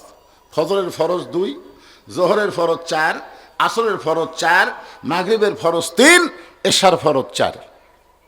এখন আপনাদের কাছে আমার প্রশ্ন হলো, আল্লাহ ইচ্ছা করলে, আল্লাহ যদি ইচ্ছা করতো তাহলে এই 5 ওয়াক্ত নামাজ 4 5 20 রাকাত দিবার পারতো না ভাই? ফজর 4, জোহর 4, আসর 4, মাগরিব 4, এশা 4। কিন্তু আল্লাহ এভাবে নামাজ কেন দিলেন? ফজর কেন 2 রাকাত দিলেন ফরজ, আসর কেন 4 রাকাত, জোহর কেন 4 রাকাত, আবার মাগরিব বেজর কেন 3 রাকাত দিলেন, এশা আবার কেন 4 দিলেন? আপনারা কি জানেন? না জানলেন জোরে বলবেন জানি না। জোরে বলেন, জানেন? এভাবে দেওয়ার কারণ কি? একটু মনোযোগ দিয়ে শোনেন। যে নামাজ সম্পর্কে আল্লাহ কোরআনে বললেন, ইন্নাস সালাতা তানহা আনিল ফাহশাই ওয়াল মুনকার, একমাত্র নামাজই পারে মানুষকে যাবতীয় খারাপ এবং বেহুদা কাজ থেকে বাঁচায় দিতে। বেগম মমতাজ একটা গান গাইছিল। মমতাজের সব গান কিন্তু খারাপ না, ওই গানটা আমার খুবই পছন্দ। আমি কি গাবো? হাদিসে আছে বিস্তারিত, হুজুরি কলব ব্যতীত করছেন কালো নামাজ তোর হবে না। তবে কেন গাও জুয়ারি, মানুষকে দেখাও নামাজ পড়ি। তবে কেন গাও জুয়ারি, মানুষকে দেখাও নামাজ পড়ি। ও তোমার সিদ্ধ বীজে সুফসল ফলবে না। আজও কেন আল্লাহর নামাজ ধরতে পারলা না? আল্লাহ কয় নামাজের জোরে ফায়েসাকা যাবে দূরে, পাক কোরআনে রয়েছে ঘোষণা। এখন আকাম কুকাম নামাজ রোজা একসাথে বান্ধিয়া বোঝা, জাহান্নামে দিয়াছ রওয়ানা। আজও কেন আল্লাহর নামাজ ধরতে পারলা না? আপনার বলেন তো, নামাজ শুধু পড়লে হবে না, নামাজকে ধরা লাগবে। ধরে কোন নামাজকে কি করা লাগবে? এই নামাজ সম্পর্কে রাসূল বলেছেন, লা সালাতা লা ঈমানা, যার নামাজ নাই তার কোনো ঈমান নাই। লা সালাতা লা দীন, যার নামাজ নাই তার কোনো ধর্ম নাই। বাইনাল আব্দু আল কুফরি তর্ক সালাত, বান্দা কাফের মধ্যে পৃথক করার জিনিস তার নামই হলো নামাজ। যারা নামাজ পড়বে তারা হবে আল্লাহর বান্দা, আর যারা নামাজ পড়বে না তারা হলো কাফের। রাসূল কঠিন কথা বলেছেন, মান তারাকা সালাতু মুতাম্মিদান ফাকাত কাফারা, ইচ্ছা করে একটা ওয়াক্ত নামাজ যারা বাদ দিল তারা অবশ্যই আল্লাহর সঙ্গে কুফরি করলো। এই নামাজটা হলো পুরুষ মানুষের জন্য 1 নম্বর আমল। মানে যত নেক আমল আছে পুরুষ মানুষের জন্য 1 নম্বর নেক আমলের নাম কি? কিন্তু যে সমস্ত মায়েরা পর্দার অন্তরে বসে আছেন তাদের জন্য কিন্তু 1 নম্বর নেক আমল নামাজ না, আহসান আমল। আল্লাহ বলেছেন সুন্দর আমল। নারীদের জন্য 1 নম্বর সুন্দর আমল হচ্ছে পর্দা। কারণ মেয়েদের যদি পর্দা না থাকে তাদের নামাজ রোজা হজ যাকাত কিছুই কবুল হবে না। এই জন্য মেয়েদের 1 নম্বর সুন্দর আমলের নাম কি? আপনার কথা কন না কেন? পর্দা যদি না থাকে যতই নামাজ পড়ুক, যতই রোজা করুক, যতই দান করুক, আল্লাহ কবুল করবে না। আল্লাহ তাআলা আরামের বাড়ি, আরামের ঘুমকে বাদ দিয়ে ল্যাপতোষকের মহব্বত কলিজা থেকে বের করে এই জান্নাতের বাগানে বসে বসে কোরআন হাদিস আলোচনা শোনার শেষে আমি গুনাহগারের সঙ্গে রহমতের দরজায় ফকির হয়ে দোকানে হাত তুলেছে। মেহেরবানি করে আজকের মাহফিল আমাদের সকলের হিদায়াতের জন্যে, নাজাতের জন্যে, জান্নাতের জন্যে কবুল করো। এই মাহফিলের শুরু থেকে শেষ পর্যন্ত যত আলোচনা হয়েছে আল্লাহ, এর মধ্যে যদি ত্রুটি হয়, ভুল হয়, মাফ করে দিও। এর যা হাদিয়া মঞ্জুর করো, সোনার মদিনায় নবী পাকের রওজা মোবারকে আল্লাহ কবুল করে নিও। তামাম আম্বিয়ায়ে কেরাম, আসহাবে কেরাম, তাবিনী কেরাম, তাবা তাবিনী কেরাম, তামাম পৃথিবীর মাটির নিচে যত মুমিন মুমিনা আছে আল্লাহ, সকলের আরওয়াফের হাদিয়া কবুল করো। আমরা যারা হাত তুলেছি, আমাদের জনম দুখনি মা যাদের কবরে গেছে, আমাদের দরদের বাবা আজকে যাদের কবরে রয়েছে আল্লাহ, মেহেরবানি করে মা বাবার কবরকে জান্নাতের টুকরা কবুল করো। আমাদের দাদা দাদি, নানা নানি, আত্মীয় স্বজন, আমাদের আপনজন যারা কবরে গেছে আল্লাহ, কবরবাসীদের মাফ করে দাও আল্লাহ। এই মাঝবাড়ি মণ্ডল পাড়া তোমার বান্দা বান্দিরা কত কষ্ট করে মেহনত করে এত সুন্দর একটা আয়োজন করেছে আল্লাহ। তোমার কোরআনের খাতিরে আজকের মাহফিলকে ওসিলা করে মাঝবাড়ি মণ্ডল পাড়ার উপরে রহমত বরকতের দরজা খুলে দাও। যে ওয়াক্তিয়া মসজিদকে কেন্দ্র করে আজকের এই মাহফিল, এই মসজিদের মহব্বতে নগদে বাকিতে দান করেছে যারা, মসজিদকে কেন্দ্র করে তাদের সকলকেই মাফ করে দাও আল্লাহ। আমাদের মধ্যে আমি সহ যারা অসুস্থ অবস্থায় আছি সবাইকে সুস্থতার নিয়ামত দান করে দাও। বিশেষ করে দেশনেত্রী বেগম খালেদা জিয়া, পরপর 3 বারের প্রধানমন্ত্রী, মাবুদ গোটা বাংলাদেশের সমস্ত মানুষ তার জন্য দোয়া করতেছে, আমরাও আজকে দোয়া করি আল্লাহ তাকে শাফায়াতে কুল্লিয়া দান করে পরিপূর্ণ সুস্থ হয়ে আবার আমাদের কাছে কবুল করে নাও আল্লাহ। তরুণ একটা যুবক ওসমান হাদি আততায়ীর গুলিতে আজকে সে কঠিন বিপদের মধ্যে আছে, আল্লাহত অবস্থায় আছে, অসুস্থ অবস্থায় আছে। আমরা তার জন্য দোয়া করি আল্লাহ তাকে তুমি পুরোপুরি সুস্থ করে আমাদের দিকে ফিরিয়ে দাও মাবুদ। কে কোন নিয়ত করে হাত তুলেছে সকলের নেক নিয়ত নেক আশাকে তুমি কবুল করো। আজকের মাহফিলের সম্মানিত সভাপতিকে আল্লাহ তুমি কবুল করো, সভাপতি সহ সভাপতিদের কবুল করো, প্রধান অতিথিকে কবুল করো আল্লাহ। আজকের মাহফিলের বরেণ্য অতিথিদের কবুল করো, প্রধান পৃষ্ঠপোষককে কবুল করো, প্রধান মেহমানকে কবুল করো মাবুদ। বিশেষ অতিথিদের কবুল করো, খাস করে মসজিদ কমিটিকে কবুল করো যার নামে তোমার ঘর আফতাব সাহেব কবরের বাসিন্দা হয়ে গেছে আল্লাহ। তার কবরকে তার পুরো পরিবারের উপরে রহমত আর বরকতের দরজা খুলে দাও আল্লাহ। কে কোন নিয়ত করে হাত তুলেছে আল্লাহ সকলের নেক নিয়তের কাছে কবুল করো। প্রবাসীদের জন্য আমরা প্রাণ খুলে দোয়া করি, যারা অনেক টাকা দান করছে আজকের মাহফিলে দেশে থাকলে শামিল হতো, দূরে থেকে আজকে তারা চোখের পানি বের করে কাঁদতেছে। আর আমাদের জন্যে এই মাহফিলের জন্য কত কি তারা করতেছে আল্লাহ। যেখানেই থাক ভালো রেখো, কামায়ে বরকত দিও, বিপদ আপদ মুসিবত থেকে আল্লাহ প্রবাসীদের তুমি খাস করে হেফাজত করো। প্রতি বছর তারা বেশি বেশি যেন এমন দান করতে পারে, এমন ইমানি শক্তি আল্লাহ দান করে দাও। যে বাচ্চাটা টার্গেট লাইন মারতেছে আসলে বাচ্চাটারে আল্লাহ তুমি ভালো করে দাও আল্লাহ। কারণ এর জন্মের সমস্যা হওয়ার কারণেই এই আলেমদের চোখে টার্গেট লাইন মারতেছে আল্লাহ। আমরা দোয়া করি আল্লাহ এই বাচ্চাটা যেভাবেই দুনিয়াতে আসুক তাকে তুমি পুরোপুরি ভালো করে দাও আল্লাহ। আমাদের বাচ্চাগুলো নষ্টের পথে চলে যাচ্ছে আল্লাহ, এই বাচ্চাগুলোকে আমরা নষ্ট হতে দিতে চাই না আল্লাহ। এই বাচ্চাগুলোকে তুমি ভালো করে দাও আল্লাহ। ছোট ছোট বাচ্চারা বোঝে না, না বুঝে আজকে অনেক অকাম কুকাম করে আল্লাহ। এই বাচ্চাগুলোকে ভালো করো। আর বাপ মার জন্য আমরা দোয়া করি আগামীতে যে বাচ্চাগুলো দুনিয়াতে আসবে বাপ মা যেন ভালো হয় এবং তাদের মাধ্যমে সন্তানগুলো ভালো সন্তান যেন আমরা পাই আল্লাহ তুমি কবুল করো। এই মাঝবাড়ি বাগবাড়ি অত্র এলাকার সন্তান শহীদ প্রেসিডেন্ট জিয়াউর রহমান আল্লাহ, এমন একটা সন্তান আমাদের বগুড়া থেকে জন্ম হয়েছে যার কারণে গোটা পৃথিবী, এমনকি আরাফার ময়দানে গেলে নিমের গাছের নিচে যখন বসি আহা কি সন্তান বগুড়াবাসী উপহার দিয়েছে গোটা পৃথিবীকে আল্লাহ। আল্লাহ সেই শহীদ জিয়ার এলাকায় এমন সুন্দর সুন্দর সন্তানকে তুমি কবুল করো আল্লাহ। আল্লাহ এই বাগবাড়ি মাঝবাড়ি এই গাবতলী গোটা বিশ্বের কাছে পরিচিত পেয়েছে শহীদ প্রেসিডেন্ট জিয়াউর রহমানের জন্যে। আল্লাহ তার সন্তান তারেক জিয়াকে তুমি ভালো রেখো। আল্লাহ আমাদের দেশে ফিরে আসার ব্যবস্থা করো। সমস্ত কুচক্রের মহল থেকে আল্লাহ তুমি তাকে হেফাজত করো। আল্লাহ আমাদের সকলকে মাফ করো। আজকে আমাদের দোয়াকে আল্লাহ তুমি কবুল করো। যেদিন আমাদের মৃত্যু হবে দিনটা যেন জুমার দিন হয়, মাসটা যেন রমজান মাস হয়। ইমানের সাথে ইজ্জতের সাথে এই দুনিয়া থেকে বিদায় নেওয়ার কালে আমাদের জবানে জারি করে দিও লা ইলাহা ইল্লাল্লাহু মুহাম্মাদুর রাসূলুল্লাহ সাল্লাল্লাহু আলাইহি সাল্লাম।